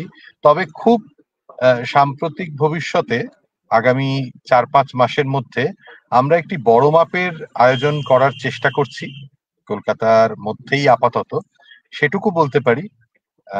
সেটা নিয়ে বিস্তারিত আগামীতে আমরা যেরকম অগ্রগতি হবে আমরা জানাবো। আমরা ভীষণভাবে স্বপ্ন দেখছি, দৌড়চ্ছি। এমনকি সকাল 6:30-7টা থেকে মারুফদা আমি মাঠ পরিদর্শনে যাচ্ছি, চেষ্টা করছি, দেখা যাক শেষ অবধি পেরে উঠি কিনা। সেটা একটা অনেক বড় ইভেন্ট হবে। এখনো পর্যন্ত আমরা যতটুকু করতে পেরেছি সবকিছুর চাইতেও অনেক বড় ইভেন্ট হতে চলেছে। দেখা যাক সেটা আমরা কত দূর এগোতে পারি, খুব দ্রুত জানাবো। এবং এটা আমাদের নিরন্তর একটা প্রচেষ্টা। প্রতিদিন আমরা নতুন কিছু নিয়ে ভাবছি, চেষ্টা করছি, মিটিং করছি এবং কাজটা সম্পন্ন করার পথে এগোচ্ছি। এবং এক্ষেত্রে সত্যি আমরা প্রচন্ডভাবে ভাগ্যবান যে আমাদের ওই আর কি সব জায়গাতেই তো অন্তত একজন নেতার দরকার হয়। সে নেতা মানে নিজের স্বার্থের কথা বা নিজের জন্য ভাবুন না ভাবুন, অন্তত ওই পরিবারটাকে নিয়ে ভাবে। তো Kolkata creative publishers welfare association একটা নাম, কিন্তু বাস্তবে তার কাজ বা তার পরিধিটা নাম জানা বা না জানা সমস্ত প্রকাশক, পুস্তক বিক্রেতা, অনলাইন সেলার বা কোনো বাধাই শিল্পী বা বাধাই কর্মী বা সংস্থা, প্রিন্টার্স, সবাইকে নিয়ে, কেউ বাদ থাকবে না ডিটিপির জগতের মানুষ, কারণ তাদের ছাড়া আমরা বই তৈরি করতে পারবো না। সুতরাং সকলকে নিয়ে আমাদের এই জায়গাটার মধ্যে কেউ বাদ থাকবেন না। প্রত্যেকে যাতে ভালো থাকেন, তাদের সমস্যাগুলো আমরা সমাধানের দিকে এগোনোর চেষ্টা করছি ধাপে ধাপে আমাদের সীমিত সামর্থ্যের মধ্যে দিয়ে। এবং সেখানে আমাদের একটা বড় ভূমিকা ওই একটি মন্ত্র যে আমরা মূলত যারা অর্গানাইজিং এখানে পাবলিশার্স হিসেবে আছি, তারা চেষ্টা করি। আমি একটা ছোট্ট ঘটনা এক্ষেত্রে মনে পড়ছে, আসলে খুব দ্রুত শেষ করার কথা, তবু ওই আর কি কথায় কথা বাড়ে। দিল্লিতে আমাদের এই যে বই মেলাটি হবে সেখানে স্টল নিয়ে আমাদের একটু অসুবিধা হয়, কারণ আমাদের প্রথমে যে সংখ্যক স্টল অ্যালট হওয়ার কথা ছিল গত বছরের প্রায় দ্বিগুণ, এবং সেখানে গিয়েও দেখা যাচ্ছে যে স্টল অ্যালটমেন্টের পরেও প্রায় 13 জন প্রকাশককে আমাদের বাদ দিতে হচ্ছে, মানে ওয়েটিং এ রাখতে হচ্ছে, বা আমরা দিতে পারছি না, আমরা অপারগ। তো তখন কথোপকথন এবং অভিযান তাদের নিজস্ব যে অ্যালটেড স্টল, চেষ্টা করা হয় যে ঠিক আছে আমরা আমাদের স্টল গুলো ছোট করে নিচ্ছি বা আমরা টেবিলে শিফট করে যাচ্ছি, কিন্তু স্টল গুলো দেওয়া হোক। এইভাবে আমরা চেষ্টা করি। সেটা উত্তর কলকাতা বইমেলাতেও তাই হয়েছে বা অন্যত্রও তাই হয়। সুতরাং সাধারণত দেখা যায় যে আগে বড় এবং ভালো স্টলটি অর্গানাইজাররা নেয়, কিন্তু আমাদের চেষ্টাটা উল্টো। এটার মধ্যে ওই বড়াইয়ের কিছু নেই, শুধু আমাদের দৃষ্টিভঙ্গিটা শেয়ার করলাম এই আর কি। কারণ আমরা একা ভালো থাকলে কিন্তু সমাজ ভালো থাকবে না, এইটুকুই। সবাইকে নিয়ে আমাদের সমাজ বইপাড়া, আমরা সবাইকে নিয়ে ভালো থাকবো এবং সেটা সম্ভব। সেটার জন্য সময় লাগবে, কিন্তু সেটা সম্ভব, এটাই আমাদের ভাবনা। মারুফদা। হ্যাঁ, অভিষেক সবই বলে দিয়েছে। আমি শুধু তার সঙ্গে একটা শব্দই মানে একটা বাক্যই যোগ করব, যে এই আমাদের যে স্বপ্নটা অবশ্যই রয়েছে, আমার মনে হয় যে প্রত্যেক তরুণ প্রকাশকের এটাই স্বপ্ন, যে 30 কোটি বাঙালির মধ্যে তার বইকে নিয়ে যাওয়া, শুধু পশ্চিমবঙ্গ বা শুধু বাংলাদেশ নয়, সারা পৃথিবীর সমস্ত বাঙালির কাছে বইকে নিয়ে যাওয়া। সেটাও কিন্তু আমাদের একটা স্বপ্ন। আমি জানি যে তোমার বুকের মধ্যেও সেই স্বপ্ন সবসময় প্রতিনিয়ত তোমাকে যন্ত্রণা দেয়, তোমাকে তাড়িয়ে নিয়ে বেড়ায়। তো হ্যাঁ, এটা এটা এটা আমাদেরও স্বপ্ন। আমরা নিশ্চয়ই সবাই মিলে আমরা আমরা সত্যি সত্যি আমরা 30 কোটি বাঙালির কাছে পৌঁছতে চাই। আমরা এই পশ্চিমবঙ্গের 10 কোটি বা বাংলাদেশের 18 কোটি এরম ভাবে নয়, আমরা এভাবে ভাবছি না। আমরা সারা পৃথিবীর সমস্ত বাঙালির কাছে পৌঁছতে চাই আমাদের বই নিয়ে। অসংখ্য ধন্যবাদ মারুফ। সর্বশেষ আমি তোমাদের এই স্বপ্নের সঙ্গে একটু যুক্ত না করে তো আর পারছি না। সেটা হচ্ছে যেহেতু এটি একটি স্বপ্ন, এবং তুমি যেটা বললে যে আমরা যখন বইকে যখন ভাববো যে আমাদের বই একটি প্রোডাক্ট বা একটি পণ্য, এবং সেই বইটি কার জন্য, আমাদের বাঙালি পাঠকদের জন্য। বাঙালি পাঠক কোথায় আছে? কারণ বাঙালি পাঠক সমগ্র পৃথিবীতে আছে। তার মানে 30 কোটি মানুষের জন্য আমরা আসলে বইটি প্রকাশ করার চেষ্টা করি, এবং সেই বইটি যখন 30 জনের মধ্যে আসলে সীমাবদ্ধ খায়, অর্থাৎ ঘুরপাক খায়, আমাদের প্রকৃত যে উদ্দেশ্য, সেই উদ্দেশ্যটা কিন্তু বারবার আমরা ব্যাহত হয়। তো সেই জায়গা থেকে Kolkata creative publishers welfare association তোমরা অলরেডি যেহেতু শুরু করে দিয়েছো, এবং আমাদের আগের যে স্বপ্নগুলো ছিল, অর্থাৎ আমরা এখন চাইবো যে ধরো এমন যদি হয় এখন যে ফিজিক্যাল যে একটা সভা সেমিনার করার জন্য যে জায়গা, যে স্পেস, বর্তমান সময়ে কিন্তু সেই স্পেসটাই বরং সংকট। সেটা না হয়ে যদি অনলাইনে হয়, যেমন আমরা অভিযান আর ভাষাচিত্র মিলে আমরা যে ক্রিয়েটিভ রাইটিং ওয়ার্কশপটা করেছিলাম, শুরুতে কিন্তু আমরা ভাবতেও পারি নাই যে আমাদের ওয়ার্কশপটা এত মানুষ যুক্ত হবে, প্রায় 200 জন পার্টিসিপেন্ট, এবং বাংলাদেশের বিভিন্ন জেলা বিভাগ থেকে, পাশাপাশি পশ্চিমবঙ্গের বিভিন্ন জায়গায়, এবং আমাদের সঙ্গে সৌদি আরব, জার্মানি থেকে যুক্ত হয়েছে, যেটা আমাদের শুধু পশ্চিমবঙ্গ নয়, ছিল। ভারতের অন্যান্য রাজ্য থেকেও বিভিন্ন রাজ্য বিভিন্ন রাজ্য থেকে যুক্ত হচ্ছিল, এবং আমাদের 24 জন প্রশিক্ষক বিভিন্ন জায়গায় কলেজ বিশ্ববিদ্যালয়ে যুক্ত। কিন্তু আমাদের আসলে যে কোনো প্ল্যান বা যে কোনো স্বপ্ন, এটা ফলপ্রসূ তখনই হবে যখন আমরা ফলো আপটা করবো। অর্থাৎ একটা ইভেন্ট করার পর যদি আমরা আরো একটা করতে পারতাম, তাহলে হয়তো আমরা আরেকটু এগিয়ে যেতাম। কিন্তু সেটা হয়তো এখন আপাতত স্থবির হয়ে আছে, ভবিষ্যতে হয়তো আমরা আবারও করবো। আমার আমার অনুরোধ থাকবে যে যদি অনলাইনে এরকম কোনো আয়োজন করা যায়, অর্থাৎ এই যে পেশাদারি যে আয়োজনগুলির কথা বলছো, অর্থাৎ প্রকাশকদের জন্য কোনো ওয়ার্কশপ, এবং প্রকাশকদের ওয়ার্কশপে আমাদের সমস্যা হচ্ছে কি, মারুফের কথা বোধহয় একবার এসেছিল যে আমরা খুবই আত্মকেন্দ্রিক, এবং আমরা হচ্ছে আমাকে ছাড়া ভাবতে পারি না। হ্যাঁ, আমাদেরও ভাবতে পারি না। এবং আমাদের প্রকাশকদের নিয়ে আমরা বিভিন্ন সময় বলেছিলাম যে আমরা পাবলিশারদেরকে নিয়ে কোনো ট্রেনিং করি, আমাদের কিন্তু শুনতে হয়েছে যে প্রকাশকদের তোমরা কি শিখাবা। তার মানে আমাদের প্রকাশকরা আসলে সব জানে। তো সেখানে যে বাংলাদেশে আমরা যদি পাবলিশারদের নিয়ে কোনো ওয়ার্কশপ করি, এবং সেখানে যদি বাংলাদেশ, কলকাতা, এবং তার পাশাপাশি আমরা যদি দিল্লি থেকে কোনো ট্রেনার থাকে, আমাদের যদি জার্মানি থেকে কোনো ট্রেনার থাকে, কিংবা লন্ডন থেকে যদি কোনো পাবলিশার, ট্রেনার মানে কি, এখানে তো পাবলিশিং ইনস্টিটিউটের যদি কোনো টিচার থাকে তাকেই ট্রেনার বলা হয়। আমরা যদি পাবলিশারদেরকে যুক্ত করতে পারি, তাহলে আমরা বলতে পারি যে আমাদের অগ্রজ পাবলিশার, আরো সিনিয়র পাবলিশারকে যদি আমরা যুক্ত করতে পারি। এবার তুমি যদি বলো যে প্রুফরিডিংটা হয়তো অনলাইনে সম্ভব কিনা জানি না, কিন্তু সম্পাদনা বিষয় কিন্তু ওয়ার্কশপ অনলাইনে সম্ভব। ঠিক আছে। আর লেখকদের জন্য যে আয়োজনগুলি, যেহেতু একই ভাষা, লেখকদের জন্য আয়োজন কিন্তু অনলাইনে সম্ভব। তো আমি অনুরোধ থাকবে যে তোমাদের এই আয়োজনগুলি অনলাইনে করা যায় কিনা। তাহলে তুমি যেটা বললো আমাদের টার্গেট তো 30 কোটি মানুষ, তাহলে হয়তো আমাদের, তোমাদের সকলের এবং বুক ইন্ডাস্ট্রির আমাদের যে স্বপ্ন, সেটা কিন্তু আরো বড় হবে। যদি কিছু বলো, কিছু বলবা উত্তরে? আমার মনে হয় আর কিছু সত্যি সত্যি বলার নেই। এবারে আমার মনে হয় সত্যি আমরা চেষ্টা করব এগুলোকে কিছু যেগুলো অনলাইনে করা সম্ভব করার। তবে হ্যাঁ, এটা অবশ্যই। ওকে, অসংখ্য ধন্যবাদ মারুফ দা, অসংখ্য ধন্যবাদ অভিষেক দা। প্রিয় দর্শক এবং বইপ্রেমী, আপনারা অনেকক্ষণ শুনেছেন, কিংবা হয়তো পরবর্তীতে যারা শুনলেন, আমরা আপনাদেরকে ধন্যবাদ জানাচ্ছি। আমরা আপনাদের প্রতি, সবার প্রতি শুভকামনা রইল। এবং আপনারা জানেন যে ভাষাচিত্র রিডিং ইনিশিয়েটিভ, অর্থাৎ আমাদের যে প্রকাশনার বাইরে আমরা বুক ইন্ডাস্ট্রি নিয়ে বিভিন্ন রকম যে প্রকাশনা এক্সপার্ট গণ আছেন, লেখক, প্রকাশক, সম্পাদক, এজেন্ট কিংবা যারা পাঠক আছেন তাদেরকে নিয়ে আমরা নিয়মিত এই আড্ডা করব। এই আড্ডার মূল লক্ষ্য হচ্ছে আমরা একটি বুক ইন্ডাস্ট্রি ডেভেলপমেন্টে, আমরা একটি রিডিং সোসাইটি গঠনে, অর্থাৎ একটি জ্ঞানভিত্তিক সমাজ বিনির্মাণে যে বিশাল আমাদের জনগোষ্ঠী দরকার, সবাইকে নিয়ে আমরা আসলে আমাদের স্বপ্ন পূরণ করতে পারবো। একা সেই স্বপ্ন কোনোদিন পূরণ হবার নয়। আরো একবার কৃতজ্ঞতা মানব দাকে এবং অভিষেক দাকে। সবার জন্য শুভকামনা। শুভরাত্রি। শুভরাত্রি।